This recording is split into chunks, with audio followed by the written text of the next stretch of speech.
What if I told you that one of the most underrated things about a superhero show could actually help you fall asleep faster? Stay with me here, because I know that sounds completely bizarre, but by the end of this video, you are going to understand exactly why Invincible Season 3 might just be the most accidentally perfect sleep companion you never knew you needed. And yes, we are going to go deep on some genuinely fascinating facts about this show that most fans have completely overlooked. So grab your pillow, get comfortable, and let us dive into something a little different tonight.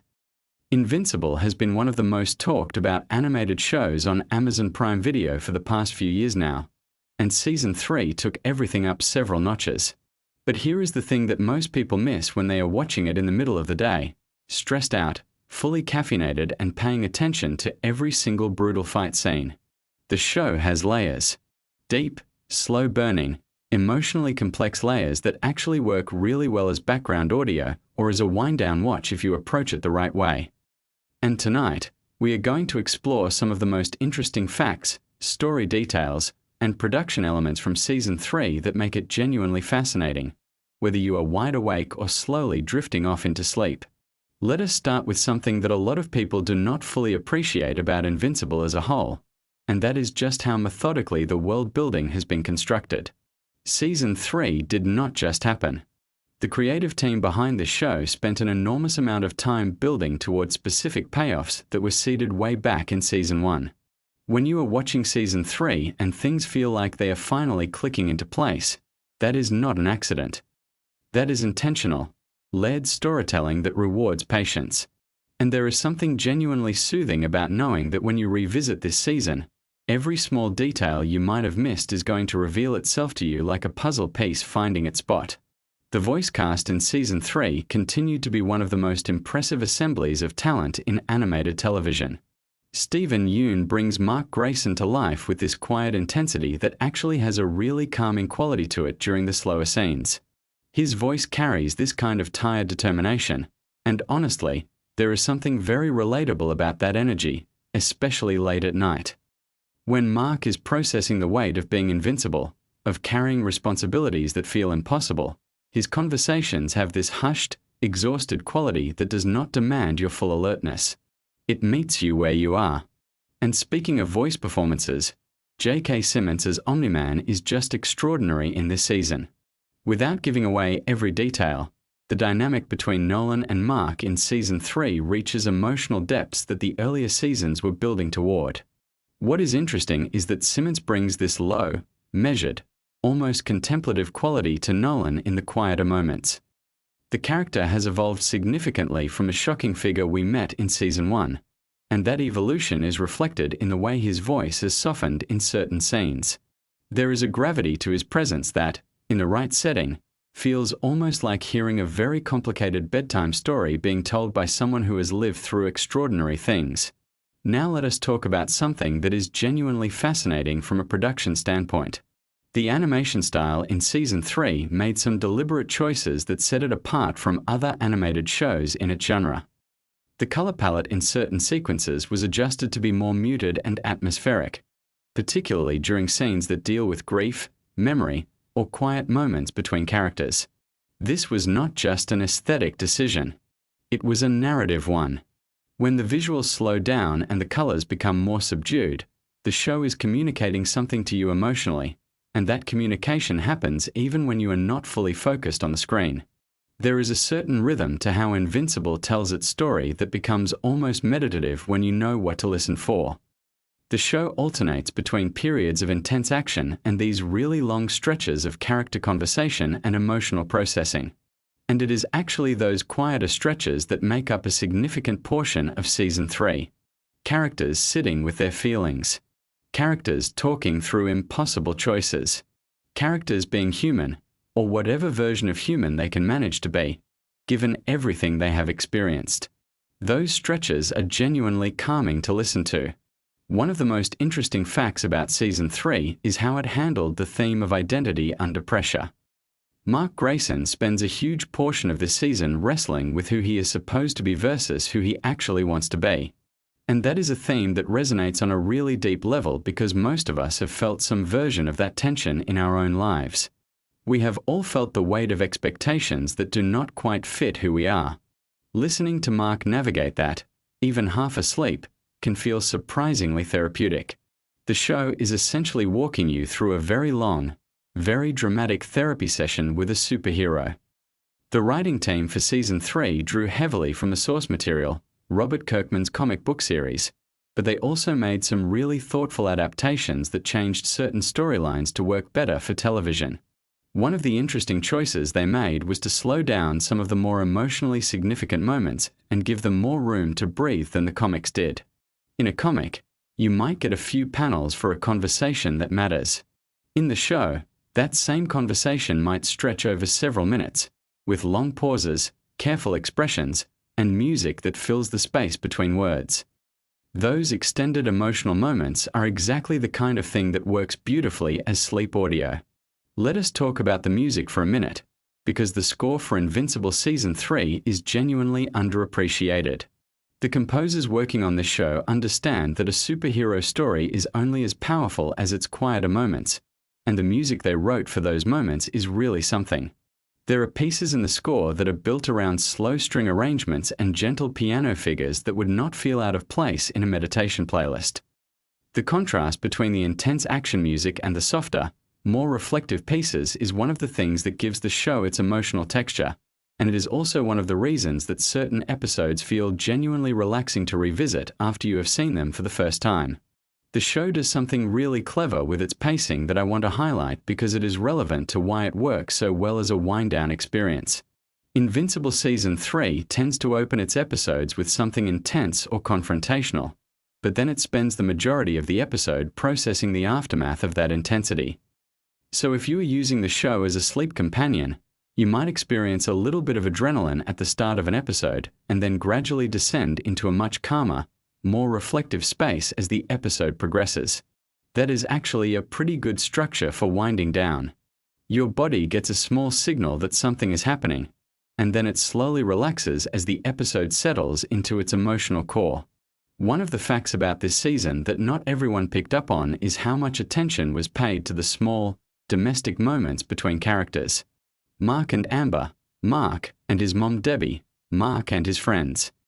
These relationship scenes are written with a specificity and warmth that feels very grounded compared to the cosmic scale of the action sequences. And when you are trying to fall asleep, those grounded, human moments are the ones that your brain can hold onto without getting overstimulated. They are familiar. They feel like something you might actually experience. And that familiarity is comforting. Debbie Grayson, voiced by Sandra Oh in a performance that honestly deserves more conversation than it gets, has a significant storyline in Season 3 that deals with grief and rebuilding. Sandra Oh has this extraordinary ability to convey enormous emotional weight with very little, and there are moments in this season where you could close your eyes and just listen to her voice working through something complicated and feel genuinely moved. That kind of performance does not require your full visual attention.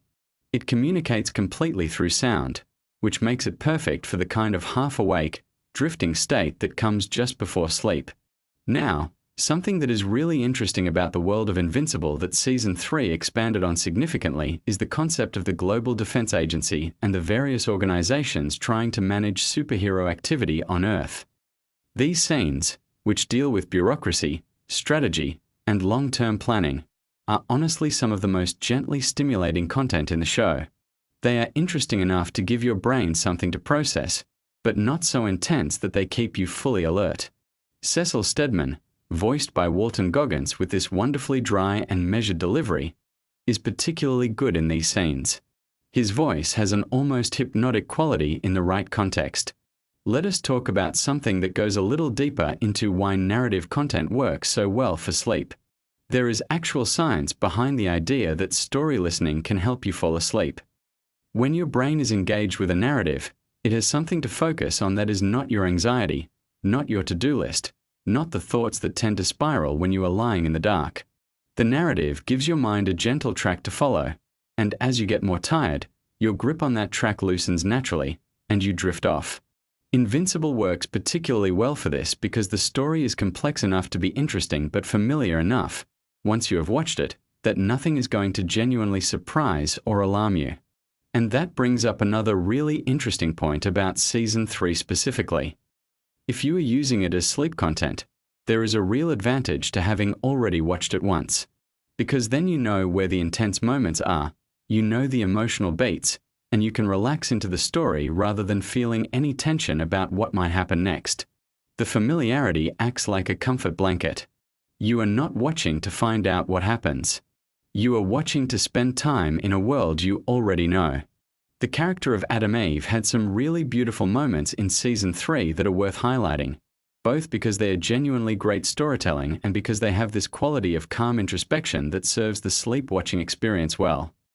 Adam Eve has always been one of the most thoughtfully written characters in the show, and the writers in Season 3 continued to give her storylines that deal with purpose, self-worth, and what it means to use your gifts responsibly. These are big themes handled with a quiet seriousness that does not demand heightened attention. You can absorb them passively and still feel like you got something meaningful out of them. One thing that surprised a lot of viewers about Season 3 was how much humor it managed to incorporate without undermining its more serious emotional content. The show has always had this darkly comedic streak running through it, but Season 3 found a slightly gentler version of that humor in certain scenes. There are moments that are just genuinely warm and funny, moments between friends or family that feel light and easy and remind you that even in a show about existential threats and impossible violence, there is room for people to just be people. Those moments of levity are really important for the sleep-watching experience because they release tension without creating more of it. The relationship between Mark and his brother Oliver is something that Season 3 developed in really interesting ways. Oliver, who is half alien and aging at a different rate than a normal human, is at an interesting stage in his development during the season. Watching an older sibling figure out how to guide a younger one through a complicated world is one of those universal human experiences, even when both siblings can fly and one of them is aging at an accelerated rate. That dynamic, played out in quiet conversations and shared moments, has a tenderness to it that is genuinely calming. Another production fact that not enough people talk about is the level of detail that goes into the background design of Invincible.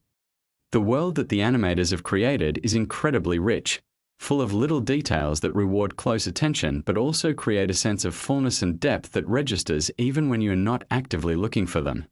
This matters for the sleep experience because a richly detailed world feels safe and complete in a way that a sparse or incomplete one does not. Your subconscious picks up on those signals even when you are not consciously processing them. Let us spend a moment on the cosmic elements of Season 3, because this is where the show does something genuinely interesting from a sleep science perspective. The sequences that deal with the larger universe, with alien civilizations, space travel, and the vast scale of cosmic conflict, have this interesting quality of making human concerns feel very small. And there is actually something quite relaxing about that perspective shift. When the show pulls back to the scale of galaxies and civilizations, your own worries start to feel proportionally tiny. It is a kind of accidental mindfulness, this reminder that the universe is enormous and most of our daily stresses are infinitesimally small by comparison. The Viltrumite mythology that Season 3 explored in greater depth is also fascinating from a pure storytelling perspective. Learning more about the culture, the history, and the internal conflicts of the Viltrumite race adds this epic, almost mythological quality to the show that is really engaging without being stressful. It is the kind of lore that you can sink into, like the appendices of a fantasy novel, and just let your mind wander through it without needing to hold onto every detail. Now, there is something I want to address directly, which is the violence question. Invincible is known for being quite graphic in its depictions of violence, and that is definitely something to be aware of if you are planning to use any version of this show as sleep content. Season 3 does have some intense action sequences. However, and this is really important, those sequences are actually not as frequent as the show's reputation might suggest. The show earns its brutal moments precisely because they are surrounded by long stretches of much quieter content. And if you know the episode structure, you can generally anticipate when those moments are coming and adjust accordingly. The fact that the show takes consequences seriously is actually one of the things that makes its quieter moments so effective.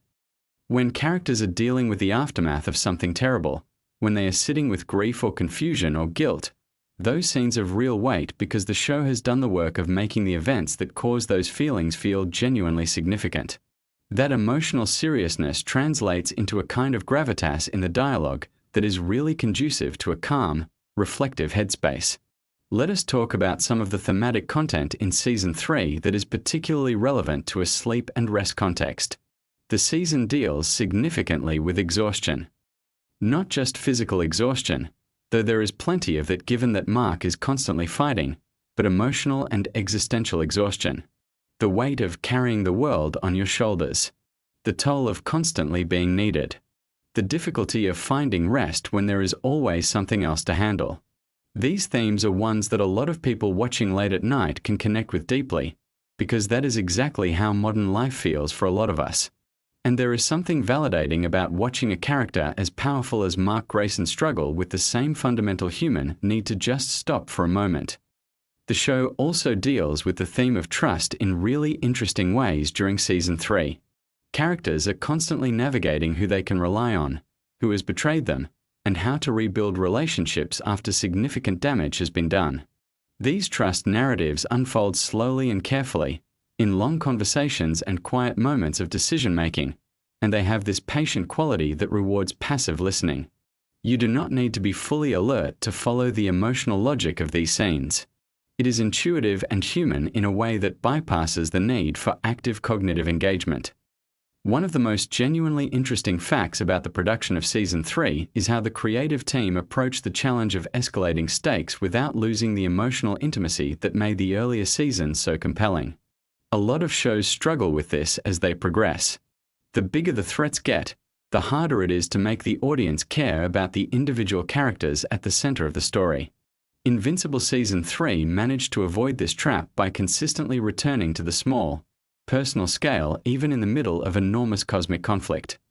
That grounding in the personal is exactly what gives the show its warmth, and warmth is one of the most important qualities in any content you are using to help yourself sleep. Something that the animation team did really beautifully in Season 3 was their handling of light. The lighting in this show is more sophisticated than most animated series, and the choices they made about how to light different types of scenes are worth noting. Scenes that take place at night, indoors, or in reflective, emotional contexts tend to be lit with warm, amber tones that are genuinely visually comfortable to look at. If you are watching in a darkened room while trying to wind down, those lighting choices work with your body's natural relaxation response rather than against it. The show also did something interesting with silence in Season 3. There are moments where the score drops out completely and you are left with just ambient sound and voices. In a genre that often fills every moment with music, that choice to let silence do some of the work is both artistically confident and genuinely calming for the listener. Those quiet moments land differently when there is real silence around them.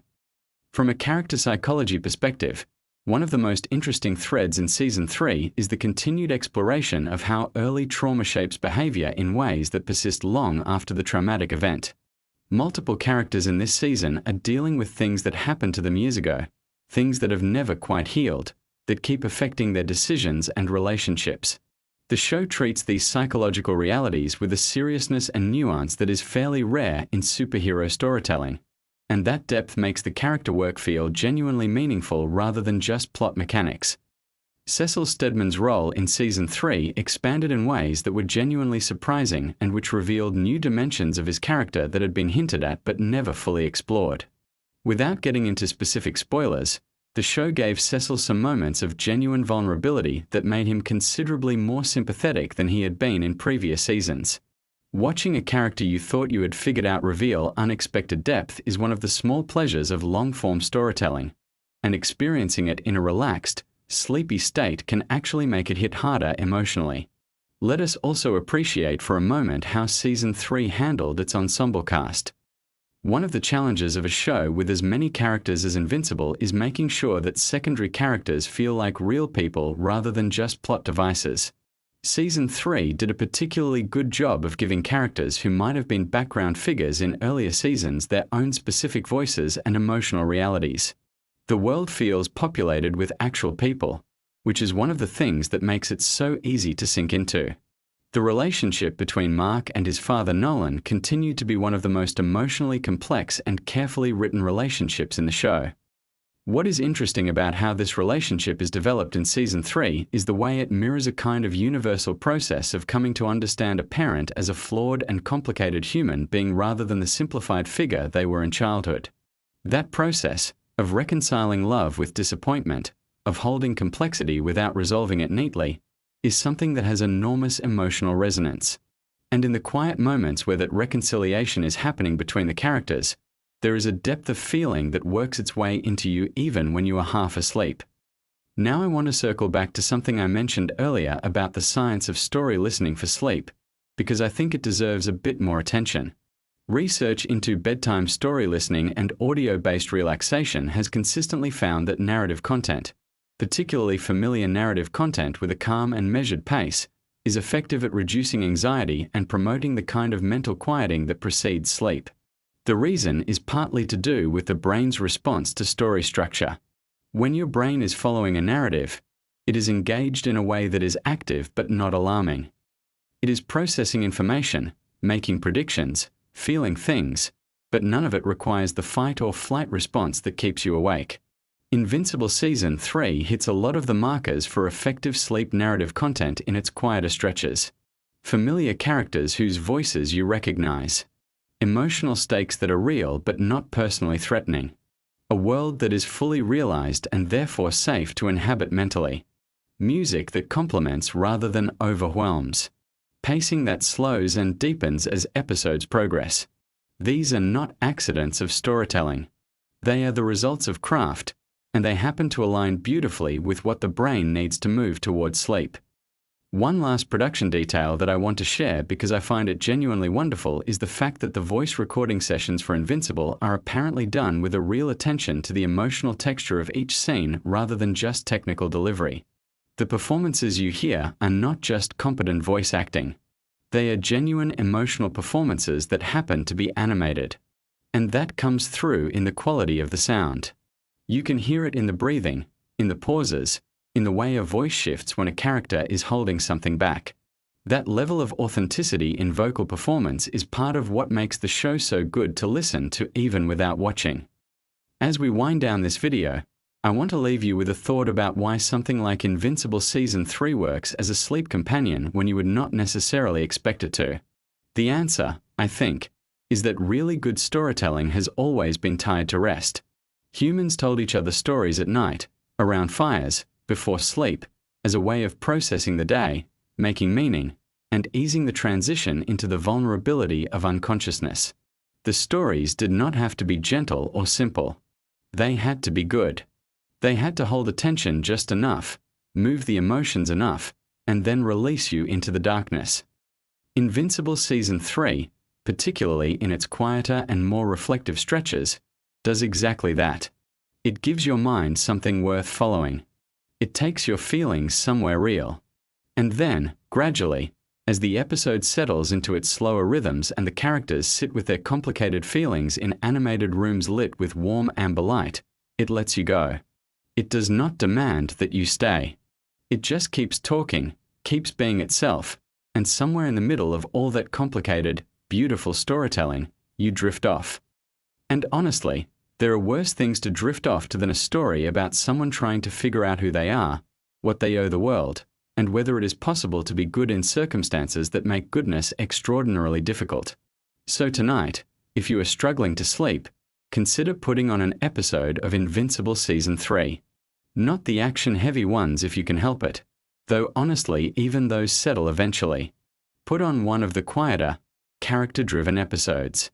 Turn the brightness down a little. Close your eyes or let your gaze go soft. Let the voices of these characters, these exhausted, complicated, trying their best characters, carry you somewhere. You might be surprised how quickly you find yourself at the edge of sleep, balanced right there on the threshold, with a story still unfolding softly around you. Thank you so much for spending this time here with me tonight. If this kind of video resonates with you, if you like the idea of exploring interesting facts about shows and stories in a way that is designed to help you relax and wind down, then please hit subscribe and let me know in the comments what show or story you would like to explore next. I read every single comment, and your suggestions genuinely shape what I make. Sleep well. Take care of yourselves. And remember that rest is not a luxury. It is the foundation of everything else. Good night. 50 beings. Each one thousands of years old. Each one strong enough to crack a planet. And one of them spent 20 years pretending to be your friendly neighborhood superhero. Let that settle over you as you close your eyes tonight. Invincible is an animated superhero series based on the comic books created by Robert Kirkman, the same person who brought us The Walking Dead. The show is incredibly detailed, layered with emotional storytelling, complex characters, and a universe that feels genuinely vast and alive. Tonight we are going to wander through some of the most interesting facts and details about the show, particularly around the storylines involving the Viltrumite civilization, the characters who carry this story, and the emotional weight that makes this show so much more than just a superhero action series.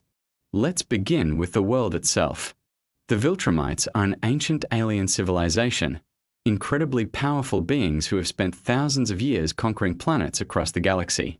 What makes them fascinating is that they don't just conquer in the traditional sense.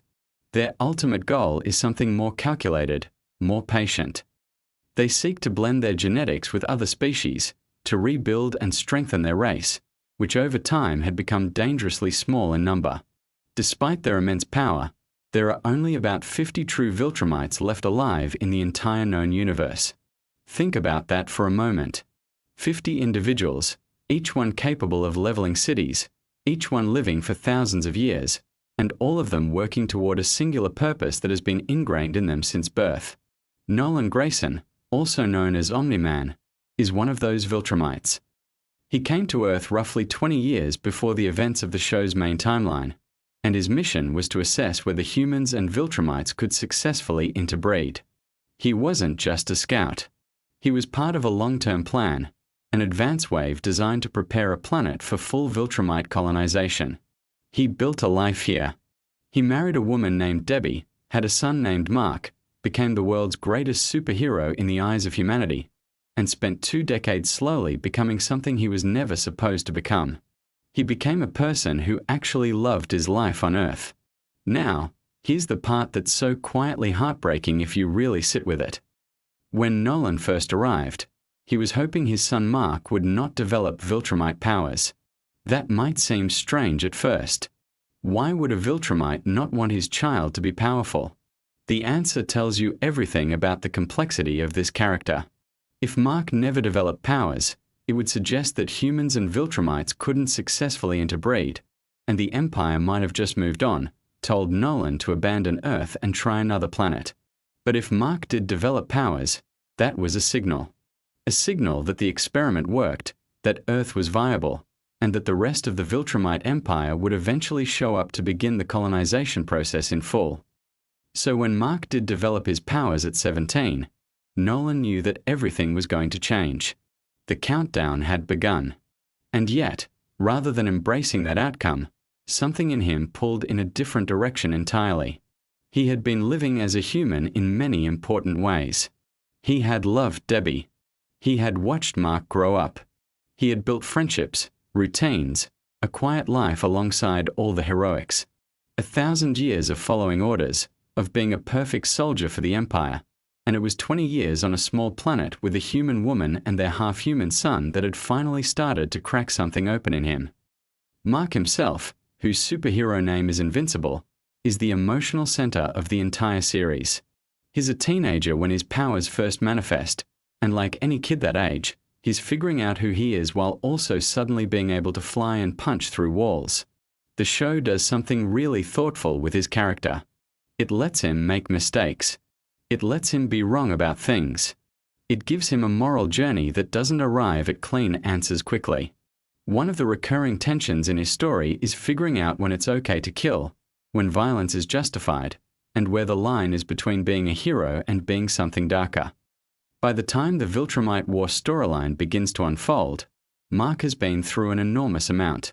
He's faced enemies that nearly killed him, lost people he cared about, and had to reconcile the fact that his father, the man he idolized, was not the hero he thought he was. The emotional fallout from learning the truth about Omni-Man reshapes Mark's entire worldview, and it takes seasons for that wound to even begin to close.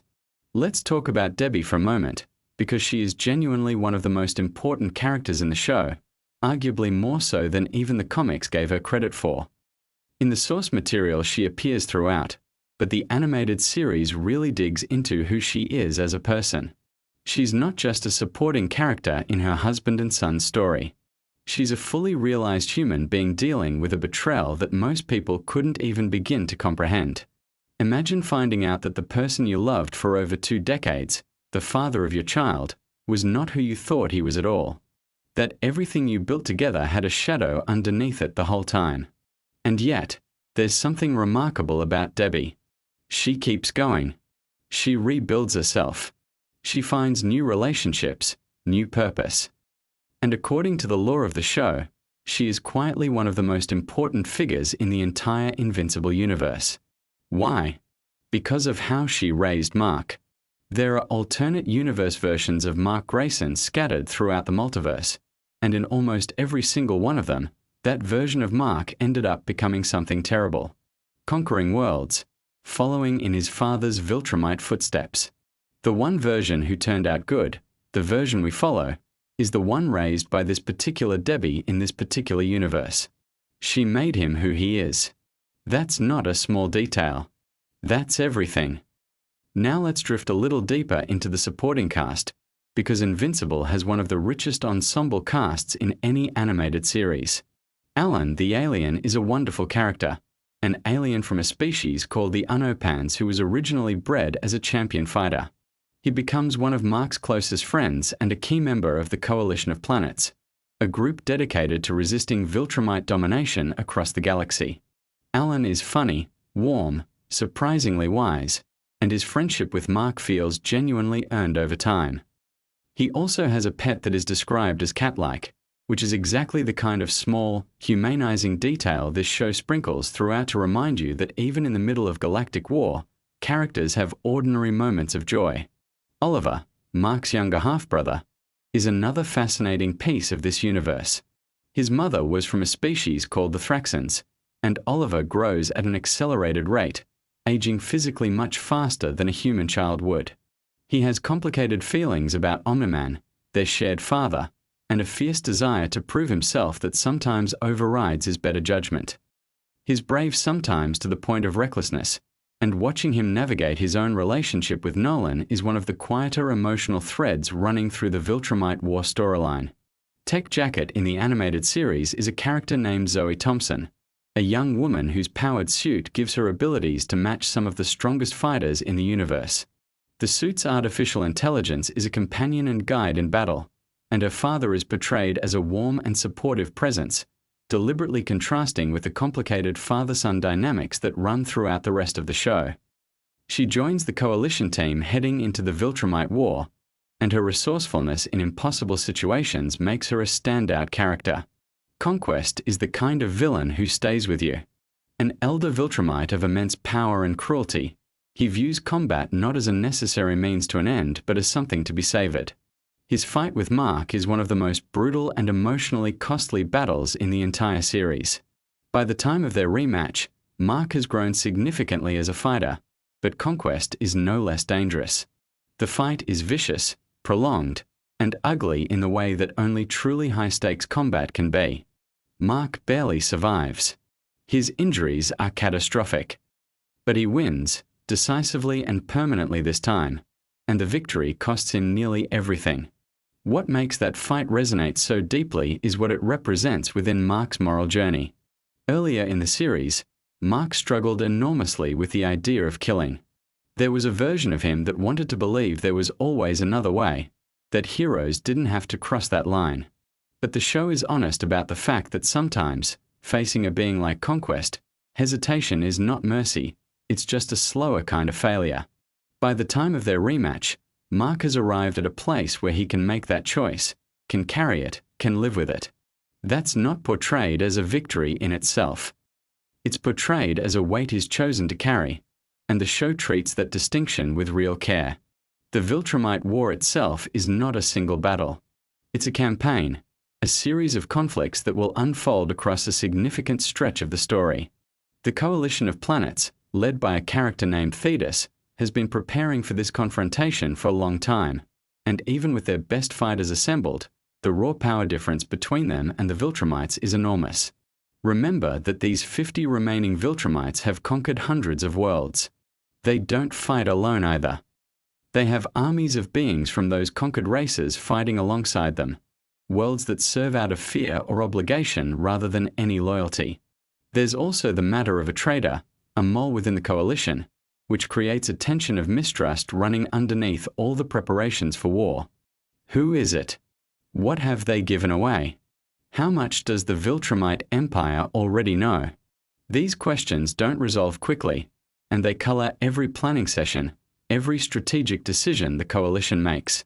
Cecil Stedman, the director of the Global Defense Agency here on Earth, is one of the show's most complex non-powered figures. He's not a hero in any conventional sense. He's a pragmatist, someone who believes the world is best protected through intelligence, contingency plans, and occasionally ruthless decisions made in the shadows.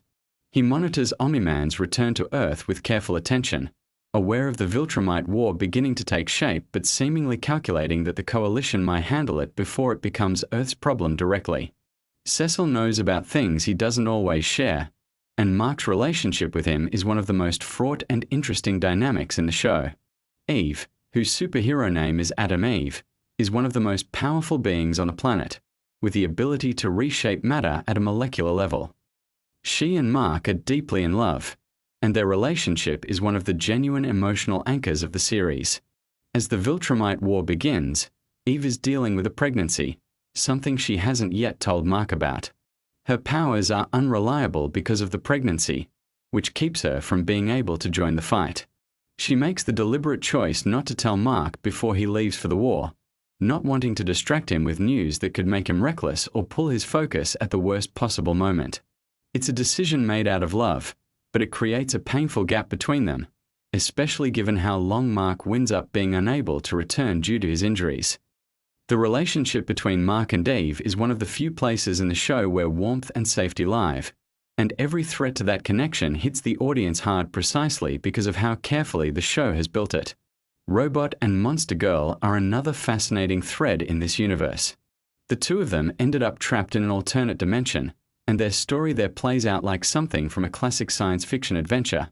Entire civilizations, strange physics, years passing for them while only a fraction of that time passes in the main world. Their return to the main timeline, when it eventually comes, is going to bring its own complicated emotional reckoning. Battle Beast is a character who deserves his own quiet moment of appreciation. He is an alien warrior who lives only for combat, seeking opponents worthy of his abilities. He is not subtle. He is not political. He fights because fighting is the truest expression of who he is. But there's something almost honorable about his simplicity, and when he eventually joins the Coalition's efforts against the Viltrumites, his presence tips balances in ways that matter. Let's come back to Nolan one more time, because there's something worth sitting with about his 1,000 years of life. Imagine living that long, most of it in service to an empire, following orders, conquering planets, living as a soldier rather than as a person. He didn't even know what he was missing until he had it. Until Debbie. Until Mark. Until the ordinary quiet of a life lived for its own sake rather than for an empire's agenda. And then having to stand in front of the person he loved most and try to explain all of it, knowing that no explanation makes it okay, that words don't have the weight to carry that kind of apology. He makes the attempt anyway. He tells her that those 20 years with her were the most real years of his entire 1,000-year existence. That he is going to spend the rest of his life trying to make things right, knowing that he may never fully succeed. She doesn't let him off the hook. She shouldn't. But the attempt itself, the vulnerability of it coming from someone who spent centuries as an unstoppable warrior, is one of the quietest and most human moments in the whole show.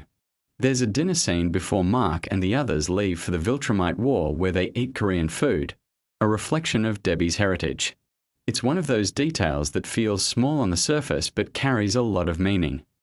This family, fractured and complicated and hurting in all kinds of ways, still sitting down to share a meal together, still finding those ordinary rituals of connection even at the edge of something enormous and frightening. That's what Invincible does better than almost anything else in the superhero genre. It remembers that the people behind the powers are still people.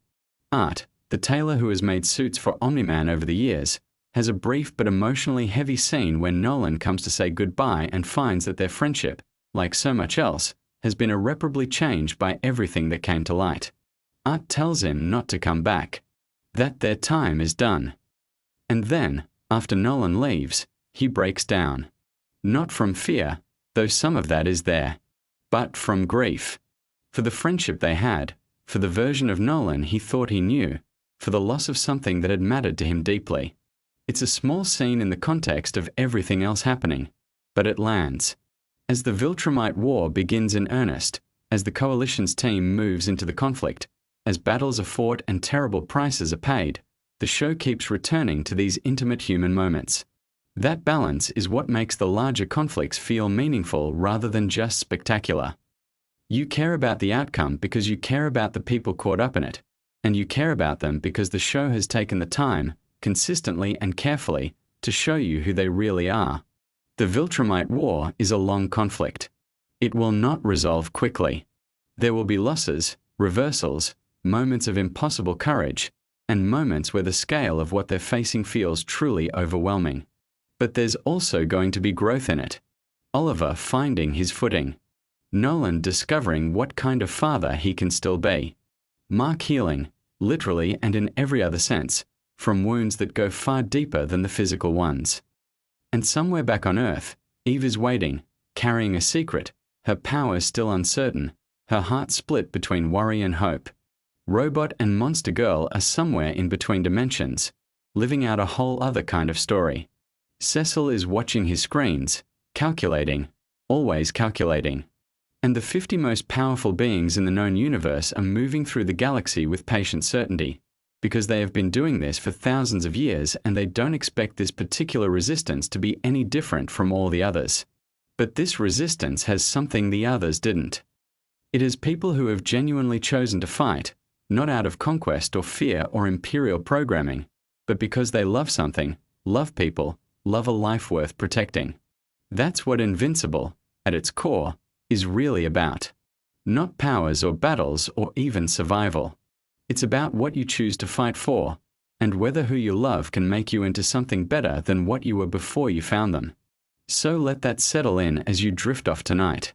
The universe is impossibly vast, full of ancient civilizations and galactic conflicts and beings who have lived for 1,000 years.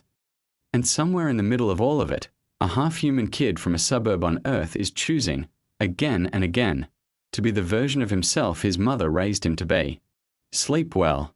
Robert Kirkman built one universe where civilization collapses, and another where a teenage boy discovers his father has been lying to the entire human race. Settle in, because the second one is far stranger than the first. Invincible is an animated superhero series streaming on Amazon Prime Video, and it is based on a comic book series created by Robert Kirkman. If that name sounds familiar to you, it should, because Robert Kirkman is also the mind behind The Walking Dead. He has a real gift for taking familiar genre concepts and twisting them in unexpected directions, adding moral complexity and emotional weight that you just do not find in more traditional superhero stories. Invincible is very much a product of that same sensibility. On the surface, it looks like a colorful animated superhero show, but underneath it is dealing with themes of identity, legacy, trauma, and what it actually means to be good in a universe that does not always reward good behavior. The show follows a teenager named Mark Grayson, who goes by the superhero name Invincible. Mark lives in a world where superheroes are real and relatively common, but his situation is particularly unique because his father, Nolan Grayson, is Omni-Man, one of the most powerful beings on the planet. Nolan is essentially the Superman figure of this universe, beloved by humanity, respected by governments, trusted by everyone. And for most of his childhood, Mark grew up proud to be his son, proud to eventually develop his own powers, and excited to follow in his father's footsteps as a protector of Earth. The show does something genuinely interesting with this father and son dynamic. It builds up that sense of admiration and connection between Mark and his father for long enough that you feel it too as a viewer. You understand why Mark idolizes him. And then when the show reveals that Nolan has been hiding a much darker purpose all along, it lands with real emotional impact. Nolan is not actually from a peaceful civilization. He is a Viltrumite, a member of an extremely powerful warrior race whose true goal is galactic conquest, not protection. The Viltrumite civilization is one of the most compelling elements of the entire Invincible story. These are beings of extraordinary physical power, capable of surviving in space, flying at tremendous speeds, healing from almost any injury, and living for thousands of years. Some Viltrumites in the story are tens of thousands of years old. One character named Argol is noted to have been around 12,000 years before the events of the story, and he would have lived considerably longer if circumstances had not cut his life short. For Viltrumites, a human lifetime is barely a blip on the timeline. 1,000 years is something they can wait through with patience, treating it as a minor inconvenience rather than an eternity. This longevity is part of what makes the Viltrumite threat so difficult to deal with. They are not in a rush. They can afford to play long games, to plan across centuries, to let things develop slowly in their favor. And this is central to one of the most significant storylines in the show, which involves something called the Great Resurgence. The Great Resurgence is essentially a grand plan for cultural and biological survival. After a devastating conflict reduces the number of pure Viltrumites to a very small group, the remaining warriors are ordered to spread out across Earth, integrate themselves into human society, have children, and rebuild their population from within.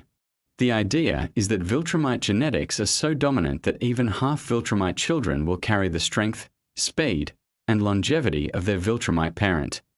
Over generations, this would gradually increase the number of Viltrumite-capable beings in the galaxy without requiring a direct military campaign. The number of Viltrumites involved in this plan is specifically confirmed to be 37. 37 individuals scattered across an entire planet, doing their best to blend in with the billions of humans around them.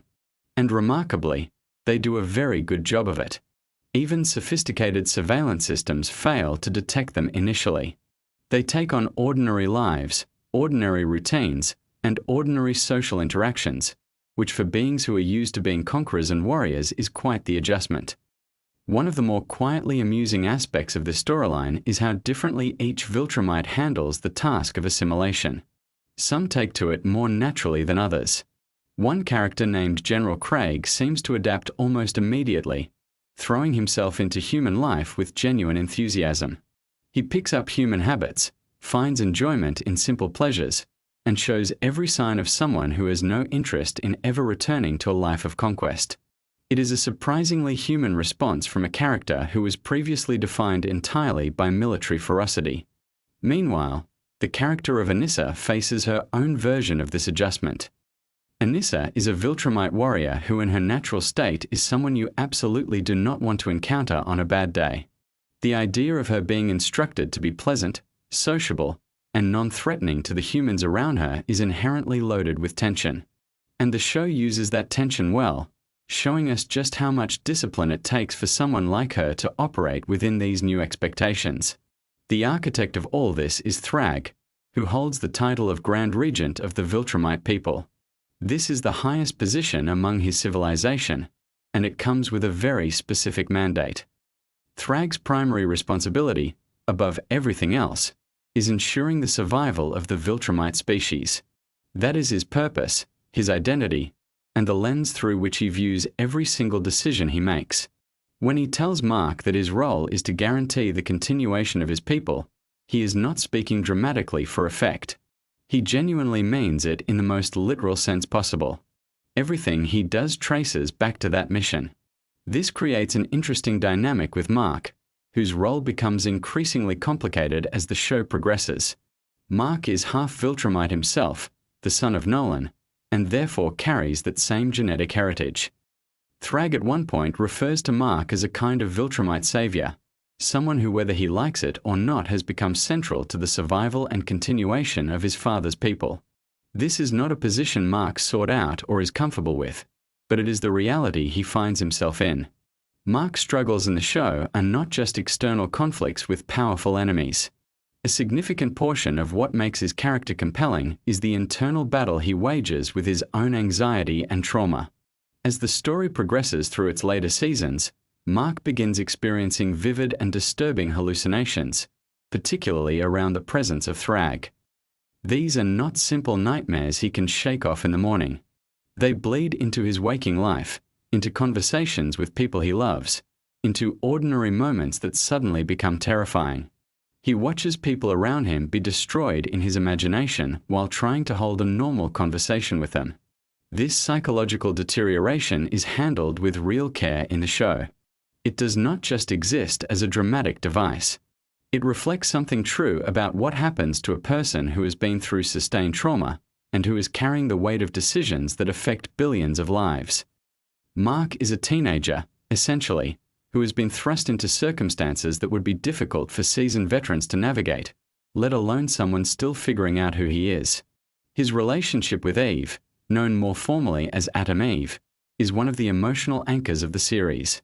Eve has her own remarkable powers, centered around the manipulation of matter, and she has her own complicated history that informs who she becomes throughout the story.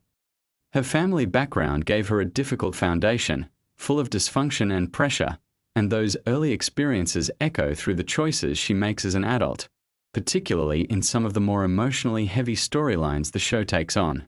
Eve's powers are connected in interesting ways to her physical and emotional state. During a period when she is going through significant personal changes, her abilities fluctuate in ways that reflect what is happening inside her. This is treated as more than just a plot mechanic. It is a way of showing how deeply her inner world and her outer capabilities are connected. When her powers come back in full, it is not arbitrary. There are real reasons rooted in what her body and mind are experiencing. The show also gives considerable attention to the character of Cecil Stedman, the director of a government organization called the GDA, which stands for the Global Defense Agency. Cecil is one of those characters who exists in a morally ambiguous space that the show refuses to resolve into simple good or bad. He cares about protecting humanity, genuinely and deeply.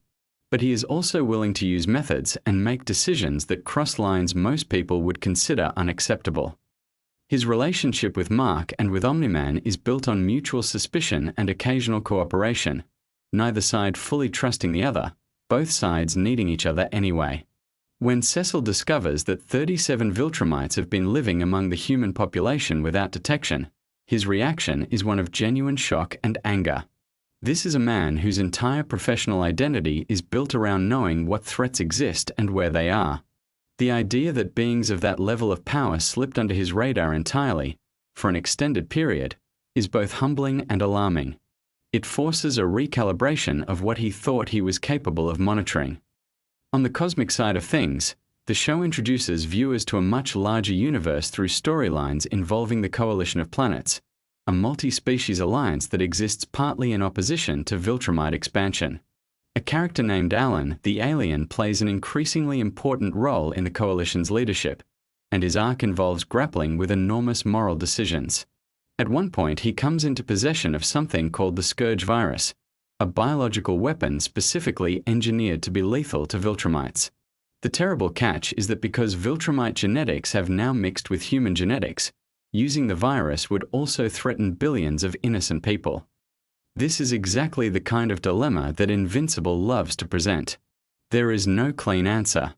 Using the virus could solve one problem while creating a catastrophe of entirely different proportions. Not using it leaves a threat in place that has the potential to reshape the future of Earth. Alan, for all that he is now in a position of significant authority, is fundamentally a decent person trying to do the right thing in a situation where right and wrong have become deeply entangled. The show also has a storyline involving two heroes named Robot and Monster Girl, who become trapped in another dimension entirely. This dimension, called the Flexen dimension, has a different relationship with time than the regular universe. Time moves significantly faster there, meaning that while very little time may pass for people in the main world, Robot and Monster Girl are experiencing much longer stretches. The adventures and experiences they accumulate there are extensive, and the process of eventually understanding and communicating what happened to them becomes its own narrative challenge. Efforts by the GDA to open a portal to the Flaxen dimension in order to rescue them prove complicated and occasionally dangerous, as these kinds of interdimensional experiments tend to be. When a portal does open inadvertently to the wrong dimension and something very large and very alarming starts to come through, the decision is made to abandon the active rescue approach and trust that Robot and Monster Girl will find a way back on their own. Nolan Grayson, Mark's father, goes on his own journey of change throughout the series. His path from feared antagonist to something more nuanced is one of the show's longer arcs. He is not simply redeemed in a neat way. The process is slow, contested, and complicated by the fact that the harm he caused cannot be undone. Characters who were hurt by what he did do not simply forgive him because he has started behaving differently.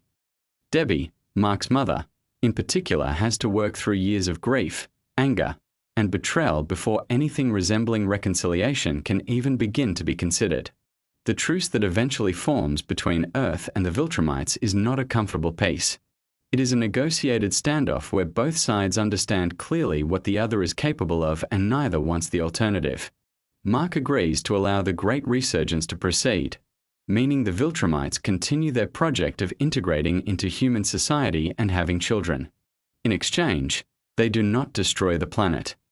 One of the specific conditions of this arrangement is that the Viltrumites will not intervene to help Earth if other threats arise, which, given how frequently threats arrive in this universe, is not a trivial concession. The show treats this truce with appropriate ambiguity. It is not presented as a victory in any triumphant sense. It is more like Mark looking at the available options and selecting the one that keeps the people he loves alive in the immediate future, while creating a set of complicated long-term consequences that he will have to live with.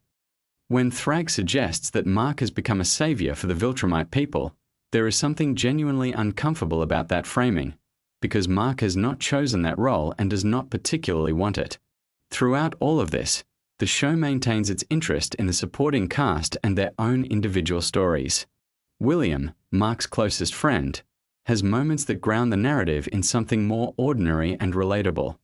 The contrast between the cosmic scale of what Mark is dealing with and the more personal human concerns of the people around him is something the show handles with skill. Not everyone in Mark's life can fully comprehend the scope of what he is navigating, and that gap creates its own kind of loneliness.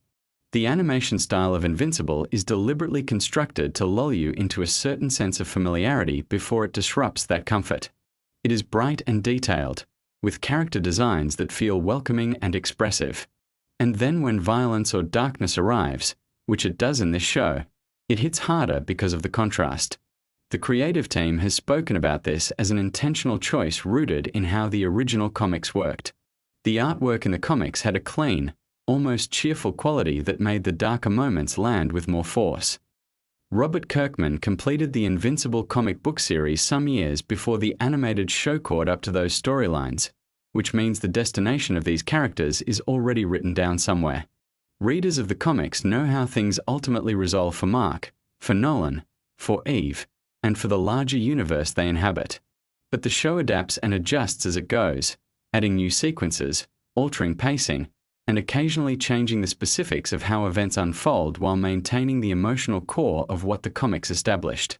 The show has been renewed through its 5th season, with discussions about additional seasons likely happening behind the scenes at Amazon.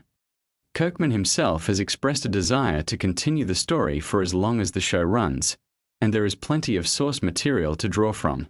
Beyond the main comic series, the Invincible universe includes many spin-off characters and stories that could theoretically be adapted or referenced in the animated show. There is also a long-standing conversation about the possibility of a live-action Invincible film.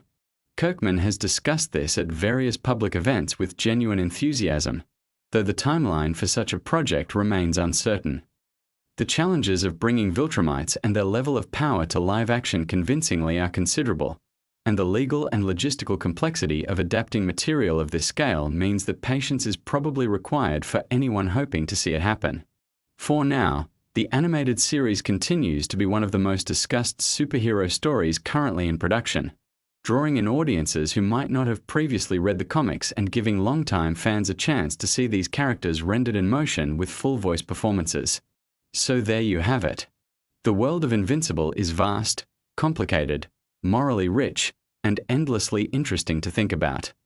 Whether you are a longtime fan of the comics, someone who discovered the show first, or just someone who wanted something interesting to drift off to tonight, hopefully these facts have given you something worth carrying into your dreams. The universe will keep spinning, the Viltrumites will keep assimilating, and Mark Grayson will keep trying to figure out how to be both a good superhero and a good person at the same time. Sleep well, and we will be here next time with more fascinating facts to help you rest. Robert Kirkman built a universe so detailed that even the corners of it have history, and tonight, those quiet corners are yours to drift through. So let's begin at the beginning. Or rather, before the beginning. Because the world of Invincible, in so many ways, is about what happened long before the story we see on screen or read on the page. It's a universe built on ancient civilizations, on wars that were fought across star systems, on choices made thousands of years ago that ripple forward through time and change everything. And there's something genuinely soothing about that kind of storytelling. The sense that history is long and deep, that no single moment exists in isolation, that everything connects to something older and something still to come. The show Invincible is based on a comic book series created by Robert Kirkman, who is also the person behind The Walking Dead. The Invincible comics ran for many years and built an enormously detailed universe, one that the animated adaptation on Amazon Prime has been carefully and lovingly bringing to life. What makes the show special, among many things, is the way it treats its source material, not as a blueprint to follow rigidly, but as a foundation to build upon. The show expands on scenes that were only briefly mentioned in the comics. It gives new voice and new life to characters who existed mostly in the margins. It fills in gaps that readers might not have even known were there. The main character is Mark Grayson, also known as Invincible. He's a teenager, the son of a man named Nolan Grayson, who most people know as the superhero Omni-Man. Omni-Man is one of the most powerful beings in the universe, a member of a species called the Viltrumites. And the show begins with Mark discovering that he has inherited his father's powers. Flight, incredible speed, strength that can shatter mountains. But the story is not really about those powers. Not at its core. It's about identity, and family, and the weight of expectation, and what it means to do the right thing when the right thing is genuinely difficult to determine. Let your breathing slow down a little. Feel the weight of your body settling into whatever surface you're resting on. Let the muscles in your shoulders release. There's nothing you need to do right now. Just listen. The Viltrumites are central to almost everything that happens in Invincible. They are an ancient race of beings who evolved on a distant planet. Over thousands of years, they developed incredible physical abilities. They became extraordinarily strong and fast, nearly invulnerable, capable of surviving in the vacuum of space, able to travel between star systems through sheer force of will and biology. And as they grew stronger, they also grew more aggressive. Their civilization became defined by conquest. They moved through the universe, taking worlds, absorbing populations, expanding an empire that stretched across vast stretches of space. At the heart of Viltrumite history is a figure called Argol. He was an emperor, the ruler of Viltrum during one of the most significant periods in their history. In the animated series, we get to see flashbacks to this ancient time, something the original comics did not always provide. These scenes show us the Viltrumites at their height, governing conquered worlds, overseeing alien populations, wrestling with questions of how to maintain control. Argol himself is depicted as powerful and commanding, someone accustomed to absolute authority. When subject races rebel against Viltrumite rule, which happens more and more often during this period, Argol's response is extreme and immediate. A percentage of the population is to be killed as a warning. If the rebellion continues, the entire race is eliminated. This is the logic of empire carried to its most brutal conclusion. Sitting in this flashback council is a younger version of Thetis, a Viltrumite who would eventually become one of the most important figures in the fight against Viltrumite expansion. Thetis tries to argue for a different approach. for mercy, for finding solutions that do not involve mass slaughter. And nobody wants to hear it. There is also a much younger version of General Craig, another familiar face from later in the story. And there is Thrag, who at this point in history serves as Argor's regent. That's an important distinction. Thrag is not in line to become emperor. His role as regent is to manage the day-to-day business of governing the empire while Argor rules, and to hold the throne if something happens before an heir can be located. The question of Argor's heirs is one of the more intriguing threads running through this part of the story, and it connects to revelations that are still unfolding. Let your eyes close fully if they haven't already. Picture the darkness of deep space. Not the terrifying emptiness of it, but the quiet, the stillness. Countless stars scattered across an infinite canvas, each one a sun to worlds you'll never see. There is something deeply peaceful about imagining the scale of it. How small our worries become against the backdrop of a universe this old and this vast. Thetis eventually kills Argor. He does it using a weapon made from Viltrumite bone, which is one of the few materials hard enough to pierce Viltrumite skin. This detail is fascinating in the grim way that a lot of invincible lore is fascinating. The most effective weapon against a Viltrumite is another Viltrumite. The enemy of this species is, in a very literal sense, itself. Thetis believed that killing Argor would change the Viltrumites, that without their emperor driving them toward endless conquest, they might find a different way of being, a more peaceful path. He was wrong. Because Argor's death put Thrag in charge, and Thrag had a very different vision for the future of his people. Argor's casket is placed before the throne. His skull rests on top of it. Thrag sits on the throne and looks at it every day. He speaks to it. In the comics and the show both, this is one of those details that reveals so much about a character without requiring any explanation. Thrag is not simply a conqueror. He is someone for whom the past is always present. Someone who carries grief and obligation like they are the same thing. He declares that all weakness must be purged from the Viltrumite race. What follows is called the Great Purge, and it is exactly what it sounds like. Viltrumites fighting and killing each other in a brutal process of elimination. Only the strongest survive. Half the population is lost. But what remains is something almost impossibly powerful. A race refined to its absolute peak. And that is when they really begin their campaign to conquer the universe. One of the Viltrumites who survives is Conquest. There's a small scene where even after Thrag orders the purging to stop, Conquest does not want to stop. He would have kept going until he was the last one standing. You can almost see him calculating whether he could take Thrag himself. He decides he probably cannot, and stops. That small moment tells you everything about who Conquest is and why he is so dangerous. He is not motivated by ideology or loyalty. He simply wants to fight, wants to win, wants to keep going until there is nothing left to defeat. There is also a young Omni-Man in the crowd during these scenes. Nolan Grayson, Mark's father, present during the Great Purge, alive during this period of Viltrumite history. The show has been slowly filling in pieces of his backstory, helping viewers understand how someone becomes who Omni-Man is. He looks younger here, and one of the interesting things to notice is that Thrag, who is clearly ancient, does not appear to have aged the same way Omni-Man does later. Age affects Viltrumites strangely. As they get older, they slow their aging further. They become functionally immortal at a certain point. But the exact reasons why some of them age in particular ways is tied to genetics and battle history, and things the story is still slowly revealing. Let the weight of your eyelids settle. There's no rush. The story will still be here, moving gently forward, whether you're fully awake or half dreaming. Just let it carry you.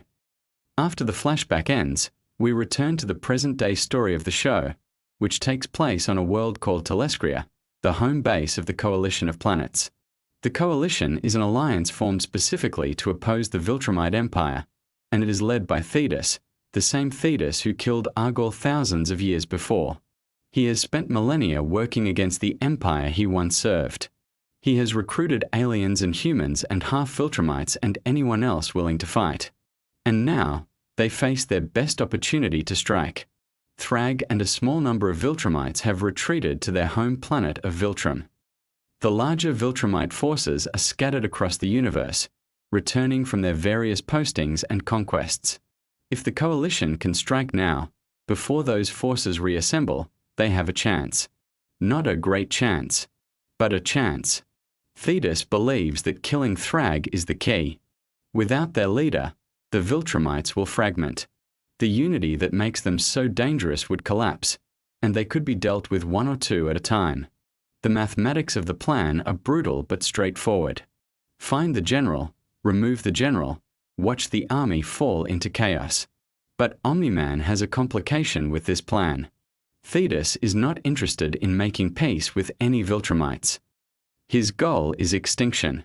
Every single one of them. And that includes half Viltrumites. Mark and Oliver, Nolan's sons, would both be on that list. So Omni-Man is being asked to fight alongside someone whose ultimate vision of victory involves the death of his own children. That tension runs through everything that follows. Viltrum itself is a haunting place. Surrounding the planet is a ring, not of ice or rock like Saturn, but of bodies. The preserved remains of the Viltrumites who died during the Great Purge, kept in orbit as a permanent monument. Omni-Man explains this to Oliver when they arrive. The ring exists as a reminder of weakness. Every time a Viltrumite left the planet or returned to it, they saw those bodies. A constant lesson. A constant shame. A civilization that had literally turned its own dead into propaganda. The fight at Viltrum is enormous. Multiple simultaneous battles happening across and inside the planet. Thrag at the center of all of it, effortlessly handling challenger after challenger. Omni-Man goes after him. Then Mark. Then Oliver. Battle Beast tries his luck. Space Racer fires his incredibly powerful Infinity Ray at close range. And Thrag is essentially unbothered by all of it. There is a moment where Mark, who recently killed a Viltrumite named Conquest, announces this fact during the battle. And even the Viltrumites fighting all around them pause. Even Anissa, who has been physically dominating Mark throughout this fight, looks at him differently. Even Thrag is genuinely impressed. He invites Mark to hit him at full strength. Mark does. It does not move Thrag even slightly. Not a single hair displaced. The animation of this moment is apparently stunning, using visual techniques that make Thrag look not just powerful but elemental. Like a force of nature that has simply been given a face. Breathe slowly. In through the nose, out through the mouth. Let your jaw unclench. Let your hands relax open. The story continues at its own gentle pace, and you are exactly where you're supposed to be. The planet Viltrum is ultimately destroyed. The Coalition uses Space Racer's Infinity Ray to bore a tunnel through the planet's core, and then Omni-Man, Mark, and Oliver fly through that tunnel together, pushing the already fractured crust apart, splitting the planet. The imagery is spectacular, apparently. The debris field. The bodies still floating in that original ring of dead. The silence after something that large and that old simply stops existing. Nolan's reasoning for wanting to destroy the planet is almost poetic in its sadness. He sees Viltrum not as a home but as a tomb. A monument to everything wrong with what his people became. While it exists, the Viltrumites can never truly change. So he helps erase it from the universe. Thrag's response to losing his planet is to kill Thetis. He rips his head off with the same calm efficiency with which he does everything. Declares that Argol has been avenged. The man who killed the Emperor has now been killed. The score, in Thrag's mind, is settled. But the war is far from over. He then turns his attention to Omni-Man, nearly kills him, leaves him in a state of serious injury. Oliver gets his hand crushed and his jaw destroyed. Mark is knocked unconscious. Thrag holds Mark's skull for a moment, looking at the destroyed planet. And then, for reasons he does not fully explain, he lets Mark live. He says he does not want to see more Viltrumites die. But the show seems to be suggesting there is another reason. One tied to things not yet revealed. He then orders the surviving Viltrumites to make for Earth. The plan has changed completely. They no longer have a home planet, so they will take one. Earth is now the target. The Viltrumite remnants will conquer it, settle it, use its human population to rebuild their numbers through interbreeding, and begin again. The empire that lost its home will make a new one out of the world Mark has spent his entire life protecting. There is a gap of several weeks in the story after this battle. Time for people to heal. Alan, a character from the Coalition, is named the new leader now that Thetis is gone. Everyone recovers. But no one can find the Viltrumites, because the Viltrumites are already heading to Earth. They are already on their way. And Earth does not know what is coming. Let your mind wander if it wants to. Let it drift toward that image of space again. The quiet between stars. The long distances. The way light takes years to travel from one point to another, so that when you look at a star, you are always seeing the past. There is something comforting in that.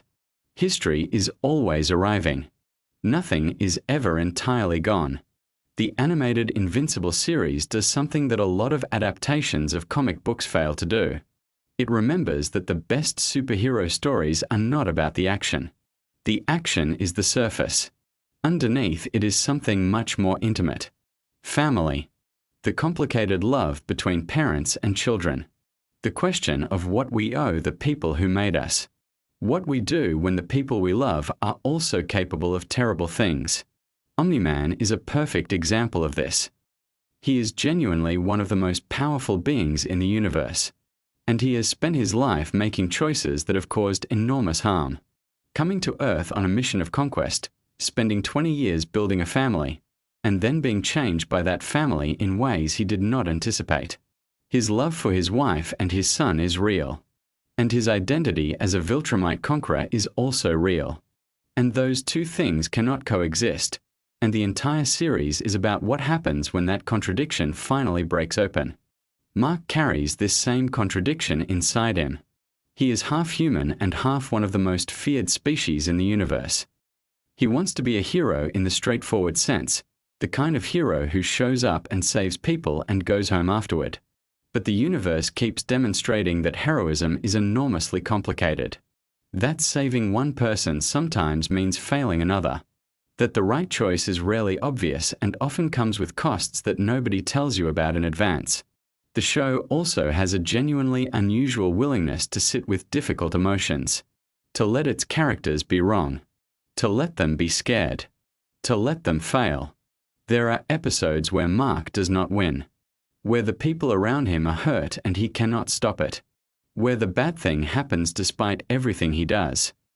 And the show does not flinch from the consequences of those moments. They ripple forward. They change people. Let yourself sink a little deeper. The voice continues. The story keeps moving. But you do not need to hold any of it. Just let it float through, soft and unhurried. One of the interesting things the animated series does is give more screen time and depth to characters who existed mostly in the background of the comics. The Coalition of Planets, for example, is a much more fleshed-out organization on the show. The various alien races, their politics, their histories, their reasons for opposing the Viltrumite Empire, all of this gets more room to breathe. Thetis in particular becomes a genuinely complex figure. He is someone who made an enormous sacrifice, killing his own emperor because he believed it was the right thing, and spent thousands of years working toward a goal, only to find that the methods he is willing to use to achieve that goal have made him something not entirely different from what he was fighting against. He would kill every Viltrumite, including the ones who have done nothing wrong, including children. The purity of his original intention has calcified into something that looks a lot like the ruthlessness he once opposed. Robert Kirkman has talked about how Invincible is, in many ways, a story about cycles. About how violence produces more violence. How empires justify their cruelty with the memory of past injustice. How individuals carry the weight of histories they did not personally create. Mark is the person in this story who has the best chance of breaking one of these cycles. He has access to both the human and the Viltrumite parts of the universe. He is loved by people on both sides. He has, potentially, the ability to find a path that nobody else can find. But the story is honest about how difficult that is. How many things stand in the way?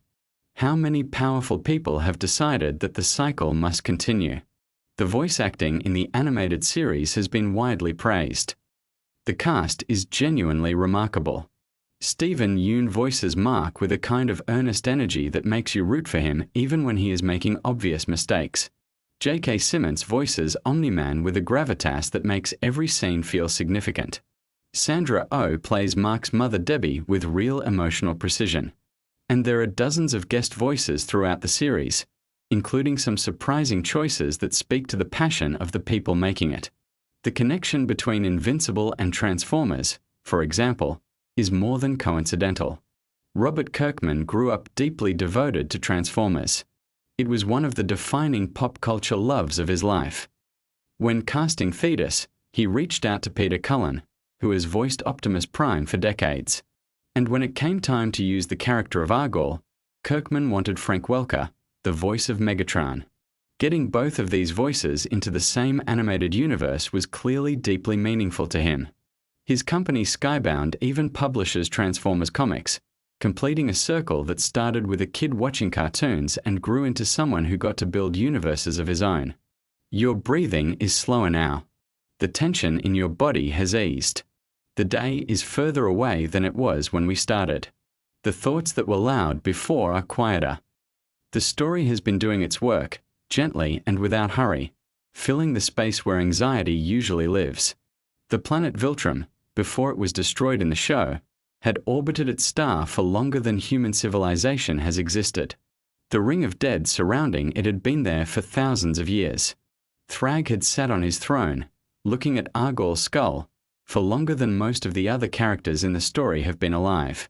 There is something that the show does with time that is unusual for superhero storytelling. It takes the long view. It reminds you that civilizations rise and collapse, that the strongest empires eventually face their reckoning, that the most powerful individual is still finite, still mortal in some sense, still subject to the slow pressure of history. After Viltrum is destroyed and the dust of that enormous battle settles, the story turns toward Earth. This has always been where the story was headed. Earth is where Mark grew up. Earth is where his mother lives. Earth is where everything that made him who he is was built. And now the most dangerous military force in the universe is heading there with nothing left to lose. No home planet. No emperor who values any life but Viltrumite lives. Just the cold logic of conquest, looking for a new world to call its own. The season finale of the 4th season is being set up as an epilogue of sorts, a quieter moment to process the enormous events of the battle at Viltrum before the next wave of chaos arrives. This is a storytelling pattern that works very well. Give the audience the explosive confrontation, and then give them space to breathe. Let the characters sit with what just happened. Let the weight of it settle. Let the audience wonder what comes next without rushing directly into the answer. And there is so much that comes next. The comics continue for a long time after this point in the story. There are secrets still unspoken. There are characters whose full histories have not yet been revealed. There are relationships that will change and break and reform. There are moments of genuine joy alongside the violence. Moments where the show remembers to be funny, to be warm, to celebrate the ordinary human pleasures of eating something good or talking to someone you love or just being alive on a planet that is, for this particular moment, not under attack. The world of Invincible is enormous and detailed and rich. It is a universe that rewards attention but also rewards simply being present with it. You do not have to understand everything. You do not have to track every reference or catch every Easter egg. You can simply let it exist around you, this vast fictional cosmos full of ancient wars and complicated love and the ongoing struggle to figure out what it means to be good when goodness is genuinely hard. So let the story continue in your mind, wherever it goes. Let Viltrum drift apart in the darkness. Let Mark rest while he heals. Let the stars keep their long, slow distances from each other. Let Thrag fly toward Earth through the cold of space, a figure of terrifying power and strange, complicated grief. Let Omni-Man lie somewhere healing, thinking about his sons. Let everything be exactly as complicated and as unresolved as it really is. Because the story is not finished. It will keep going. There is always more to discover. And you can discover all of it another time. Right now, there is only this moment.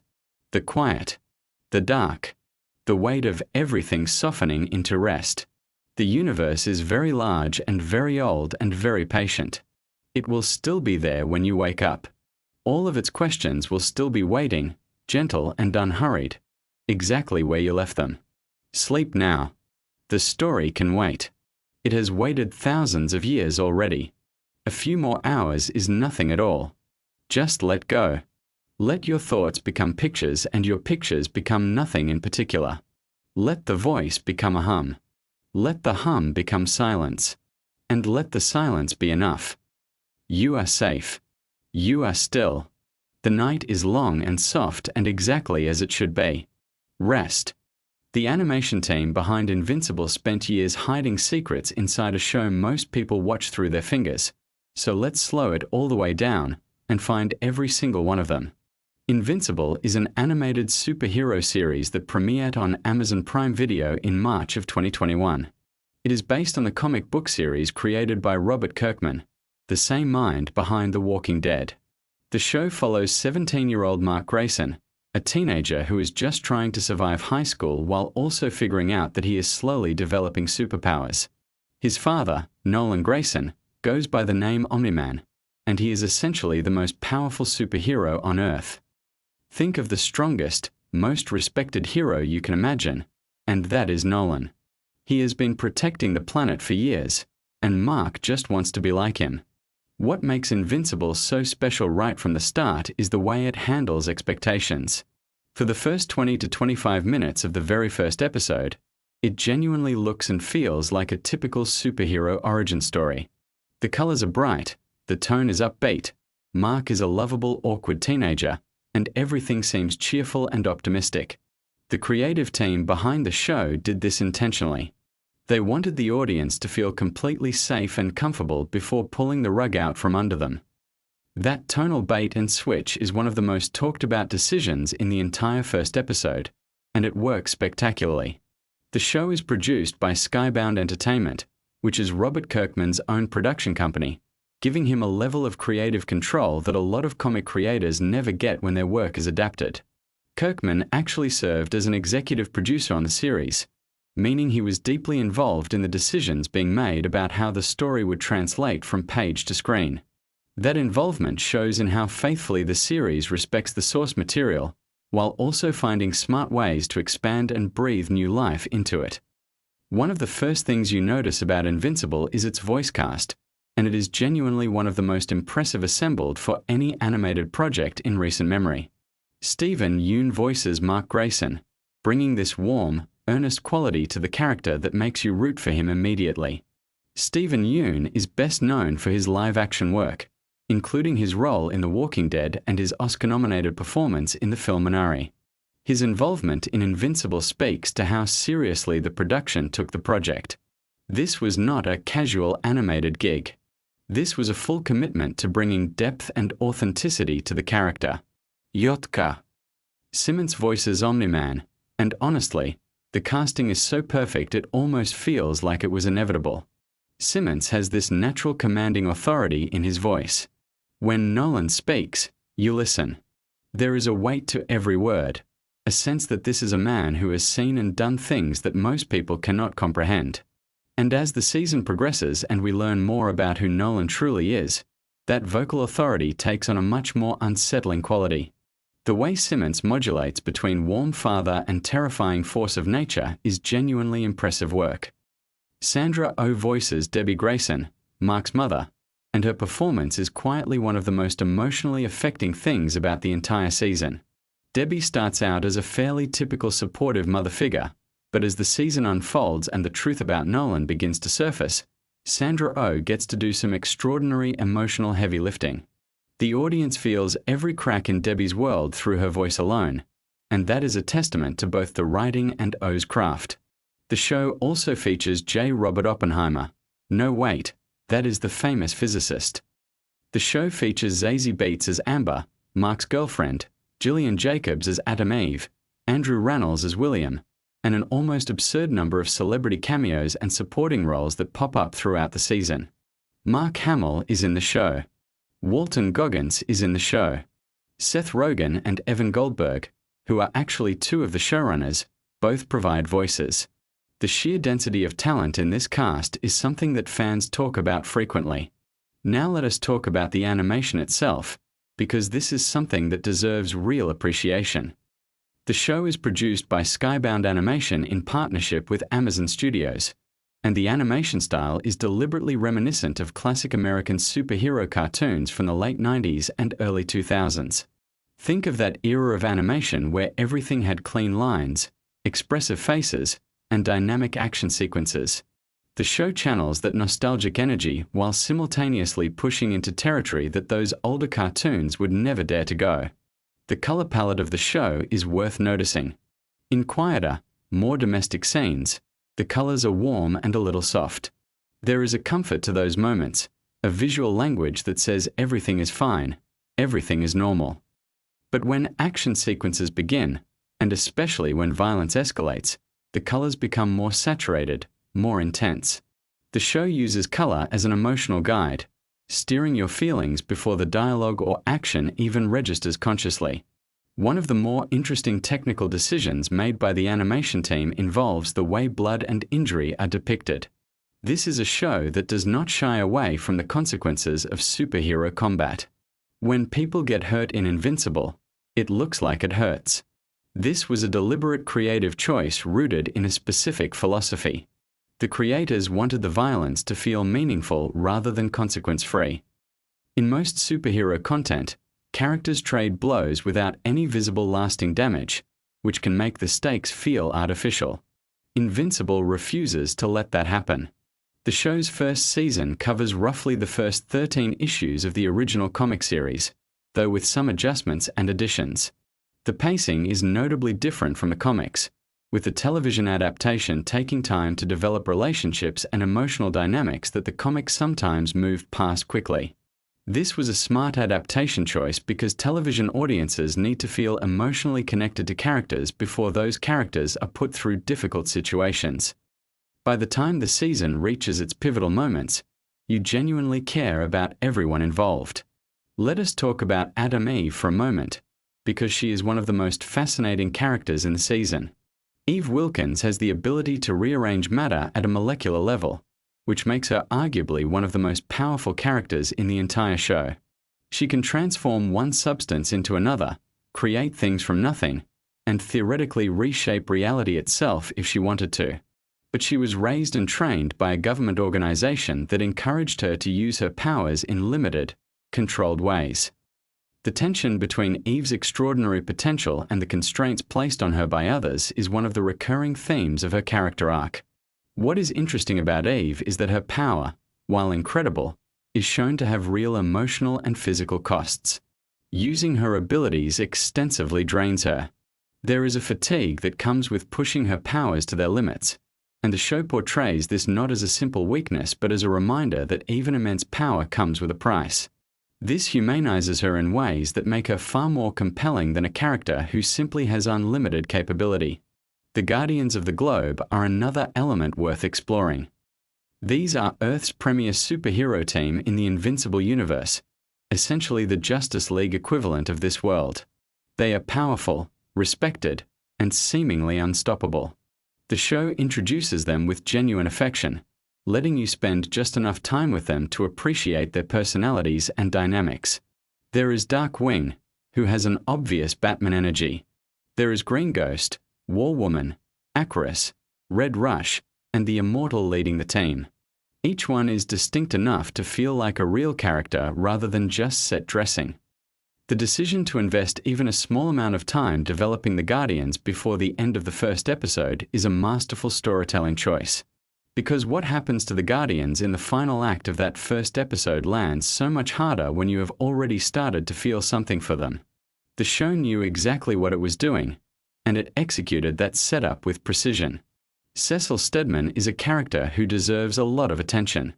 He is voiced by Walton Goggins, and he runs a secret government organization called the Global Defense Agency. Cecil is genuinely one of the most morally complicated characters in the entire season.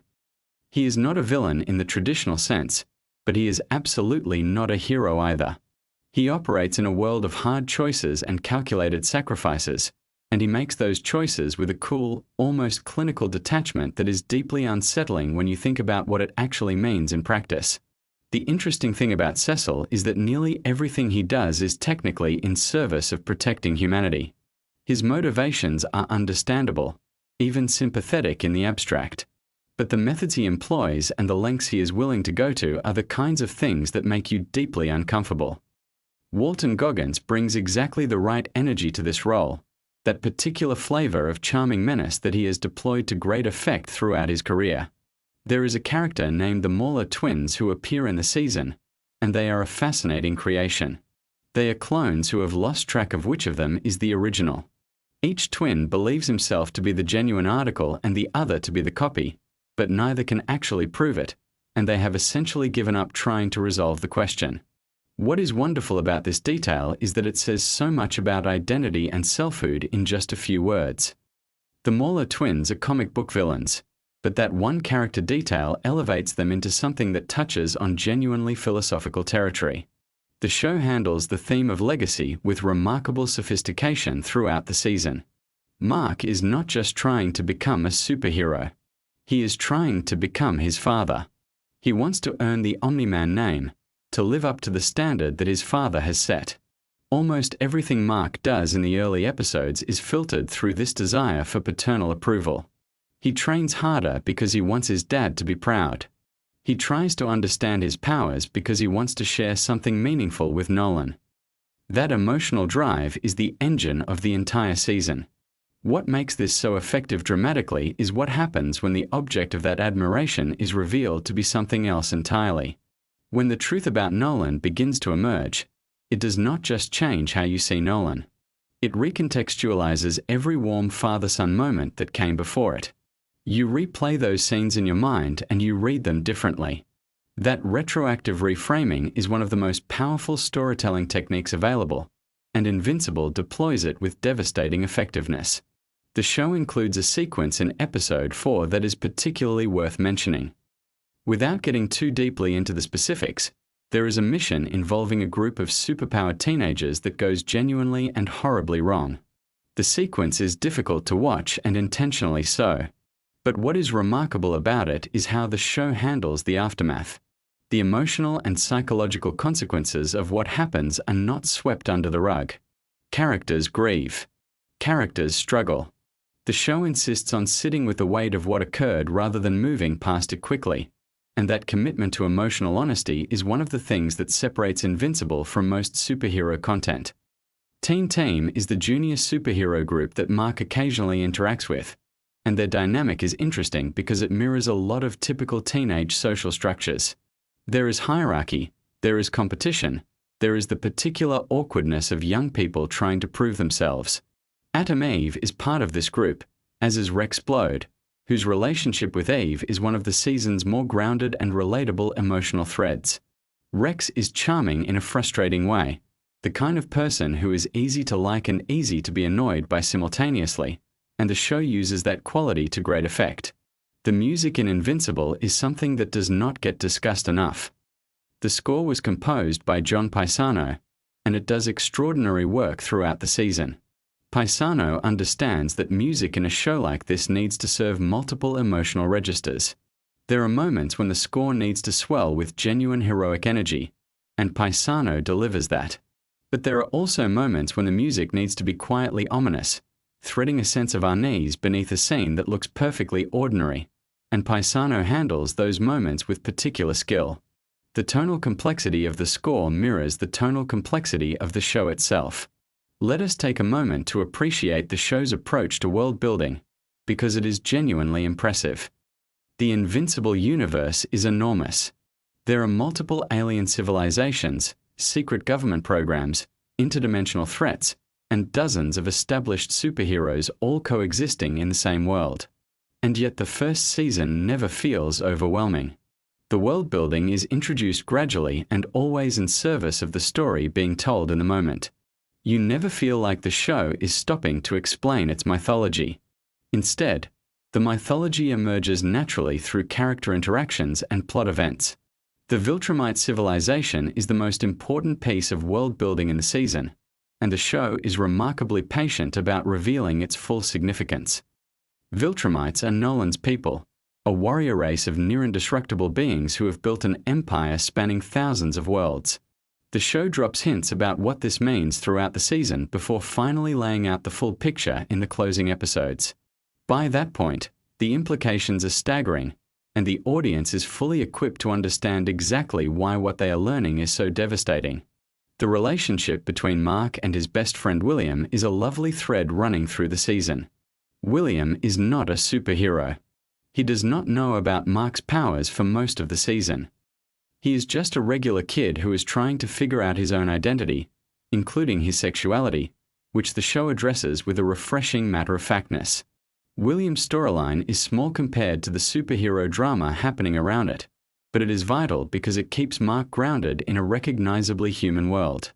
Without William, Mark might float away entirely into the superhero narrative and lose some of what makes him relatable. There is a character named Damien Darkblood, a demon detective, who shows up in a handful of episodes investigating the mystery of what happened to the Guardians of the Globe. Darkblood is a fascinating creation, a figure from hell who has chosen to spend his existence solving crimes rather than committing them. He is given almost no backstory, and yet he manages to feel fully realized through a combination of sharp design, economical writing, and excellent voice performance. He is the kind of character who could carry his own series, and his departure from the show's story is handled in a way that is simultaneously satisfying and quietly melancholy. The show's finale is one of the most emotionally intense pieces of superhero storytelling ever put to screen. The confrontation between Mark and Nolan that serves as the season's climax is a long sequence, almost uncomfortably extended, and that length is part of what makes it so effective. This is not a quick, clean resolution. It is a prolonged, brutal reckoning that refuses to give either character or the audience an easy out. The emotional content of that sequence, the love and betrayal and grief and desperation tangled together, is handled with a sophistication that rivals the best dramatic television regardless of genre.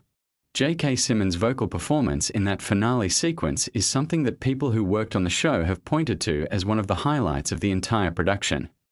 The range he covers, from cold authority to something that sounds disturbingly close to pleading, across the course of that conversation is remarkable.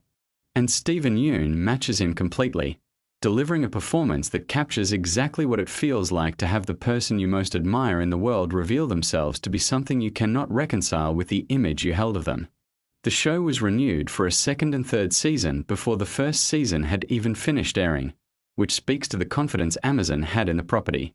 That confidence was clearly justified given how the show was received by both critics and audiences. The response to Invincible Season 1 was remarkably enthusiastic, with particular praise going to the voice performances, the animation quality, the writing, and the willingness to take the genre seriously rather than treating superhero stories as inherently lightweight material. One of the more interesting behind-the-scenes facts about the production involves the sheer number of episodes that were developed simultaneously. Because Amazon ordered multiple seasons before production was complete, the creative team was able to plan long-term story arcs from very early in the process. This kind of structural freedom is rare in television, and it shows in the writing. The first season plants seeds that will pay off much later, and the team was able to do this knowing that they would actually have the chance to deliver on those promises. The design of Omni-Man's costume is worth a brief appreciation. It is deliberately simple, almost aggressively so compared to the intricate designs of other characters. The black cape, the dark suit, the large mustache that became an internet sensation unto itself.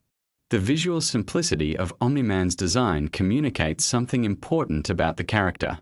He does not need elaborate armor or flashy technology. He is the weapon. Everything about him is contained in his physical presence, and the stripped-down costume reflects that. Cecil's scarring, the visible damage to his face, is a visual element that carries significant narrative weight. It represents a story from the past, a consequence of decisions made long before the events of the first season. The show does not rush to explain it. The scars are simply there, a constant physical reminder that this world has a history full of difficult choices and real consequences. That kind of visual storytelling, letting a design element communicate character backstory without explicit exposition, is one of the hallmarks of sophisticated animation. The first season of Invincible also does something interesting with the concept of heroism itself. The Global Defense Agency, Cecil's organization, represents a certain pragmatic approach to protecting humanity. They make deals that are morally uncomfortable. They deploy assets in ways that could be described as using people rather than working with them. Their effectiveness is real, but so is their willingness to compromise on ethical questions when the stakes are high enough. This creates an ongoing tension about what it actually means to protect the world and whether good intentions justify troubling methods. Mark wrestles with this tension throughout the season, and his discomfort with some of what Cecil represents is an important part of his character development. Mark is not naive exactly, but he holds onto an idea of heroism that is fundamentally about doing good rather than just achieving good outcomes. The difference between those two things, and the question of whether that distinction can survive contact with a world full of genuinely terrifying threats, is one of the season's most intellectually interesting questions. There is a lovely detail about the way the show depicts Mark's school life. His high school feels genuinely lived in rather than generic. The social dynamics, the particular rhythms of teenage existence, the way time moves differently at that age, all of it feels observed and authentic. The creative team clearly believed that the superhero elements of the show would only matter as much as the human elements beneath them, and the effort put into the high school setting reflects that belief. Amber as a character gets some criticism from certain viewers who feel she is not developed enough in the first season, and that is a fair observation in some respects. But it is also worth noting that Amber demonstrates a grounded practicality and emotional intelligence that distinguishes her from the typical love interest in this kind of story. She is not waiting to be defined by her relationship with Mark. She has her own values, her own sense of purpose, her own lines she will not cross. Those qualities are established quietly, but they are there if you are paying attention. The show uses a specific narrative technique that might be called delayed revelation, where information is withheld not to manipulate the audience but to replicate the experience of a character who does not yet have access to that information. We learn things when Mark learns them, and we are disoriented when Mark is disoriented.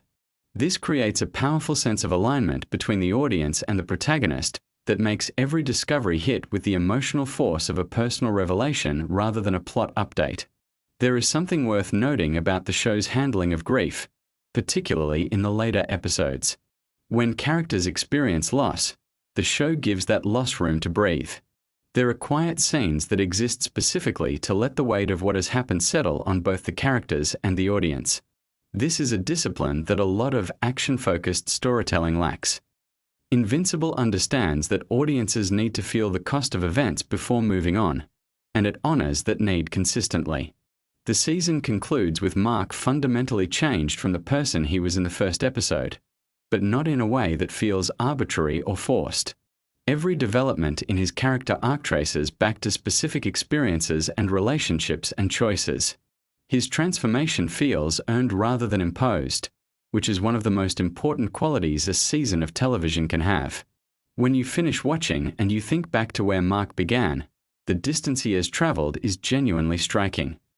One final thing worth sitting with as you drift towards sleep is just the broader significance of what Invincible Season 1 accomplished in the landscape of superhero media.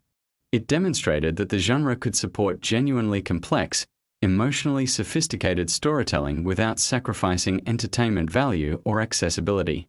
It took the things that make superhero stories compelling and used them as a foundation for something that asked harder questions and demanded more from its audience.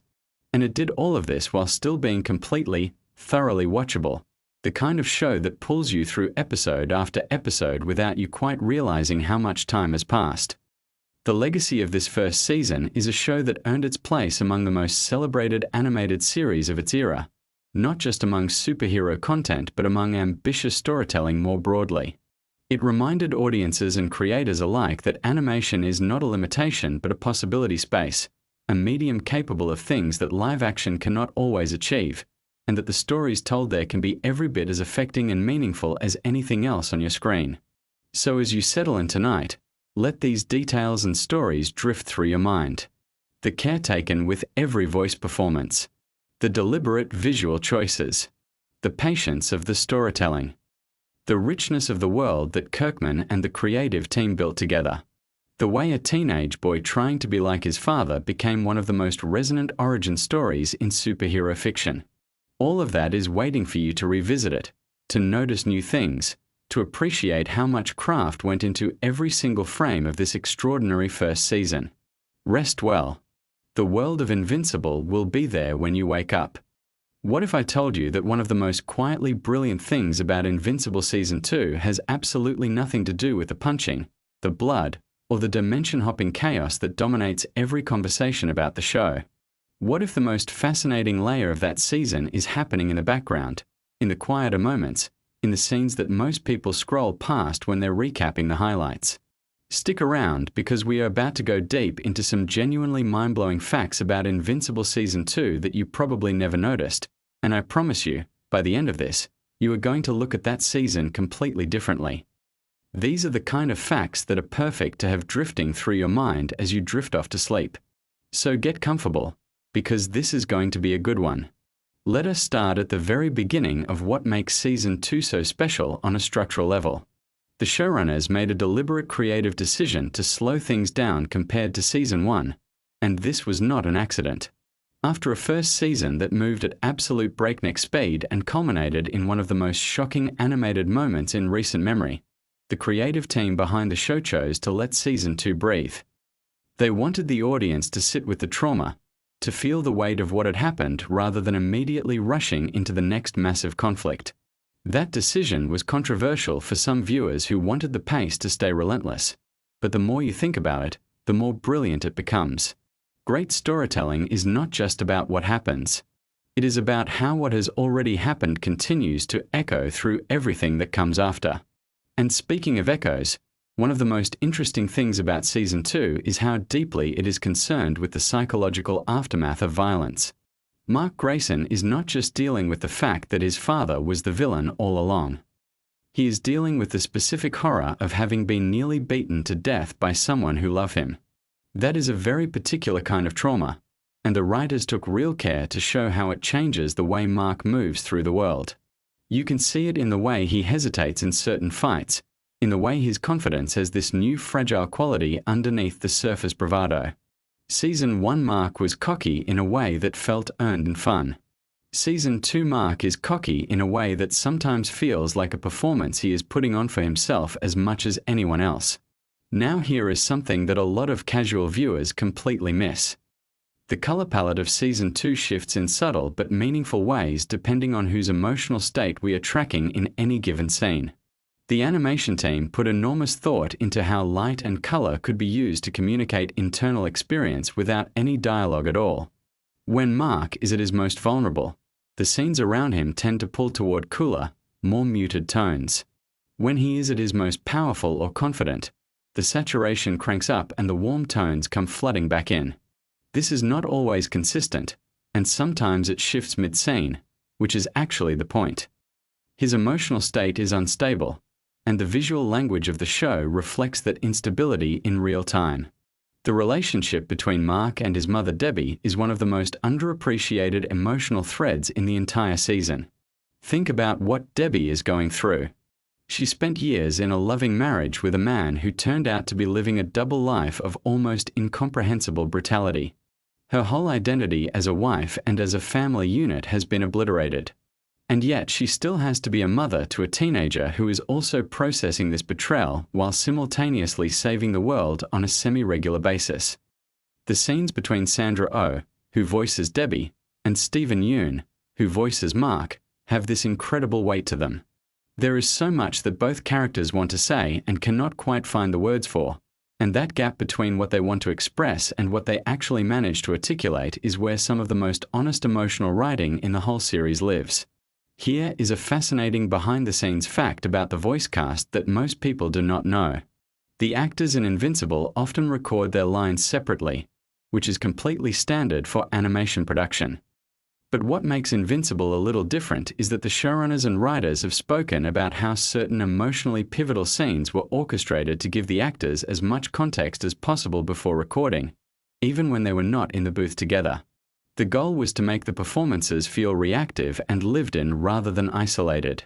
And when you go back and listen to Season 2 with that knowledge in your head, you start to hear things differently. The pauses are more loaded. The breaths before certain lines carry more meaning. It is the kind of craft that does not call attention to itself but that you feel without necessarily being able to name it. Let us talk about Angstrom Levi, because he is one of the most thematically rich villains in the whole show, and Season 2 really leans into what makes him work. What is interesting about Angstrom is that he starts the season as someone you could almost sympathize with. He is not evil in a mustache-twirling way. He has a genuine grievance and a genuine goal. He wants to help people across dimensions, to aggregate knowledge and use it for good. The tragedy of his arc is that the transformation he undergoes, both physically and psychologically, turns all of that altruistic intention into something unrecognizable. He becomes a monster not because he wanted to be one, but because of a sequence of events that he only partly caused and that partly happened to him. That moral ambiguity is so much more interesting than a straightforward bad guy, and it makes the conflict between him and Mark feel genuinely tragic rather than just exciting. One of the things the show does brilliantly in Season 2 is use the concept of parallel universes not just as a plot device but as a genuine philosophical tool. When Angstrom can access countless alternate realities, you start thinking about what that means for identity and choice. Every version of a person that exists across infinite dimensions represents a different set of decisions, a different set of circumstances, a different life. And yet something remains constant at the core. That question of what remains constant, of what is essential about a person no matter what variables change around them, is something the season keeps returning to in different ways. It is not always explicit, but it is always there, running underneath the surface of the action. Now I want to spend some time on something that gets almost no attention in the discourse around this season, and that is the sound design. Invincible has always had extraordinary sound design, but Season 2 takes it to a new level.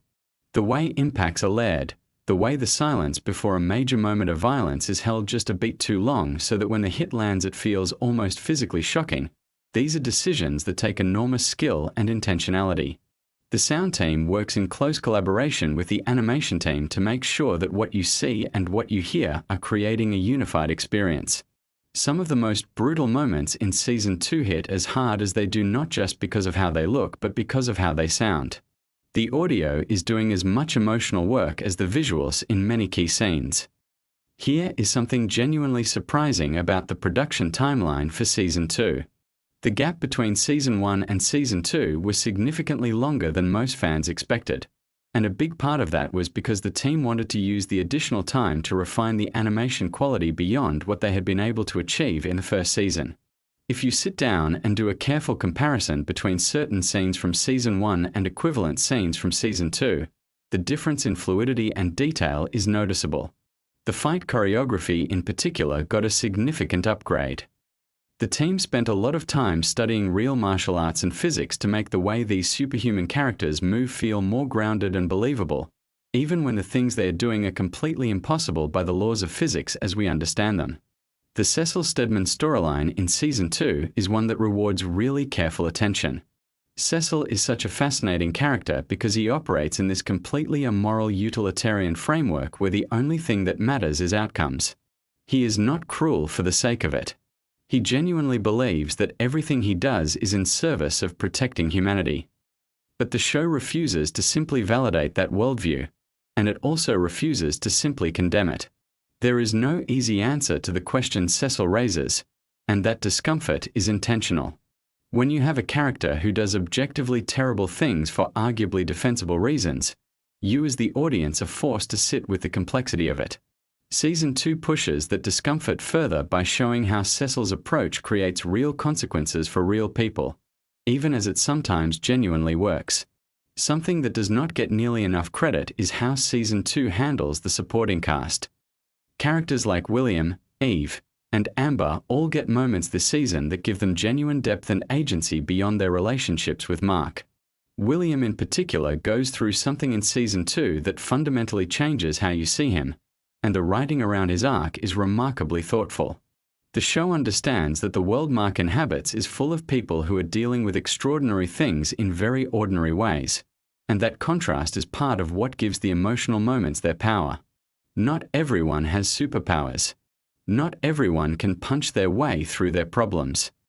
Most of the characters on the show have to find other ways through, and watching them do that is often more compelling than watching Mark punch something very hard.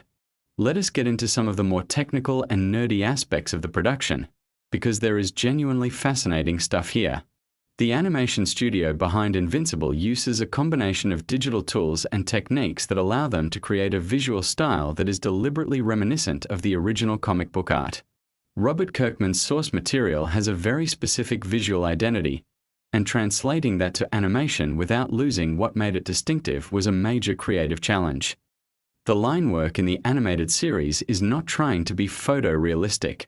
It has a certain flatness and directness that is very much in conversation with the comics, and yet it also does things that only animation can do. The way characters move, the way the camera operates in action sequences, these are things that simply cannot exist on a comic book page, and the team embraces that rather than fighting against it. The multiverse storyline in Season 2 also allowed the writers to do something really clever from a narrative perspective, which is to show us versions of the story that could have gone differently. When you see alternate versions of characters making different choices or facing different circumstances, it creates this implicit argument that the choices our main characters have made are not inevitable. Things could have gone another way. Mark could have become something else. Nolan could have chosen differently. The fact that they ended up where they did is the result of specific decisions made under specific pressures, and the multiverse framing makes that visible in a way that a more linear narrative structure would not allow. Now here is something I find endlessly interesting about Season 2, which is how it handles the theme of legacy. Mark is fundamentally a character who is trying to figure out what it means to be a hero in the shadow of a father who is definitively not one. Every choice he makes is in some sense a response to Nolan. Every time he could take a shortcut and chooses not to, it is a statement about who he wants to be versus who he was raised by. That is not just compelling drama. It is a really honest engagement with how we all carry our parents with us, how we are shaped by them even when we are actively trying to be different from them, and how that process of differentiation is never as clean or complete as we would like it to be. The Viltrumite Empire as a whole gets more development in Season 2, and what makes them interesting is that they are not just brutes.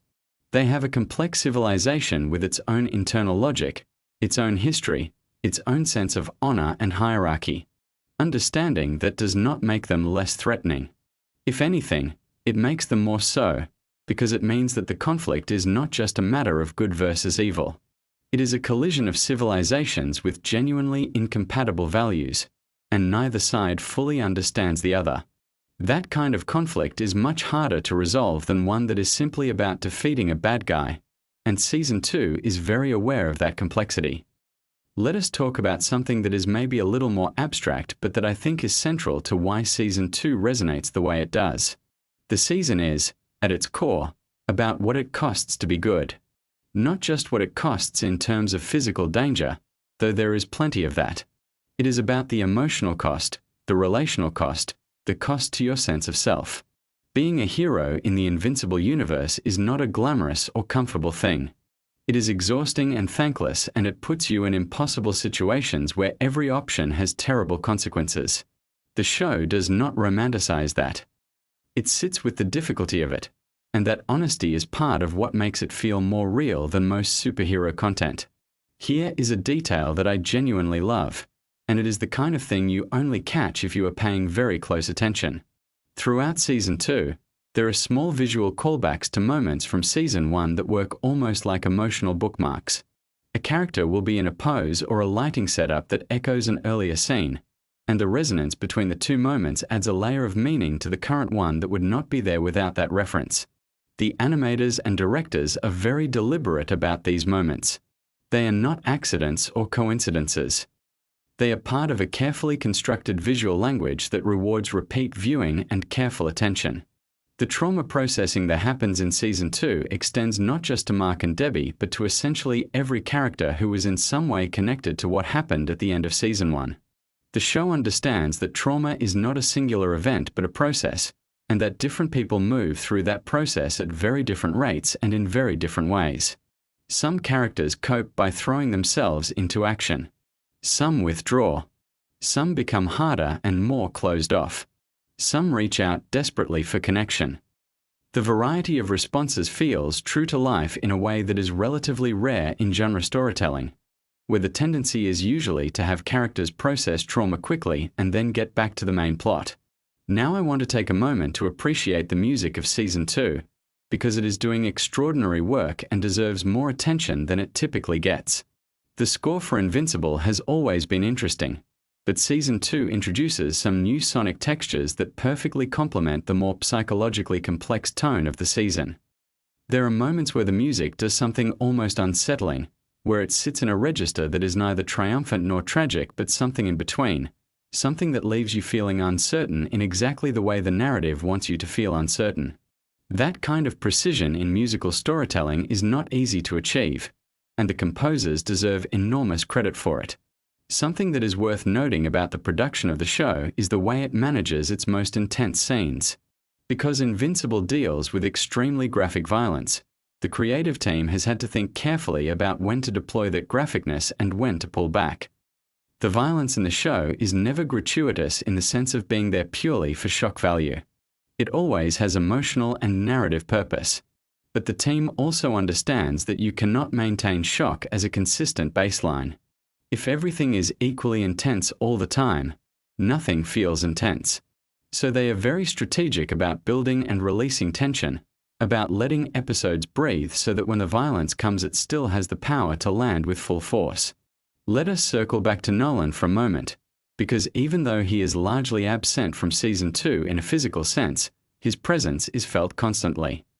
The writers do something really smart with this, which is to make Nolan's absence itself a kind of presence.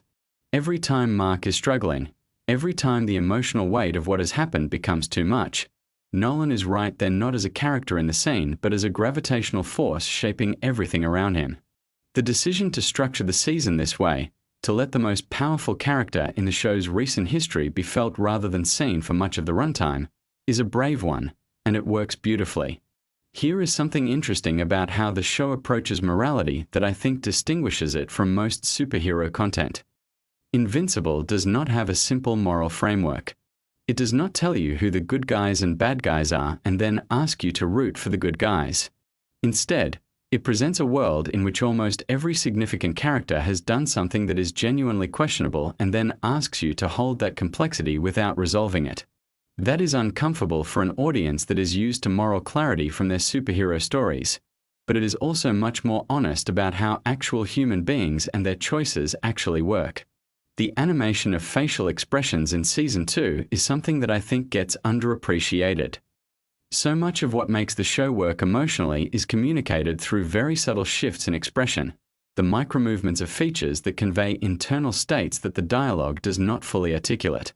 The animators clearly studied human emotional expression in enormous detail, and the result is characters whose faces feel genuinely alive and psychologically inhabited rather than just being vessels for moving the plot forward.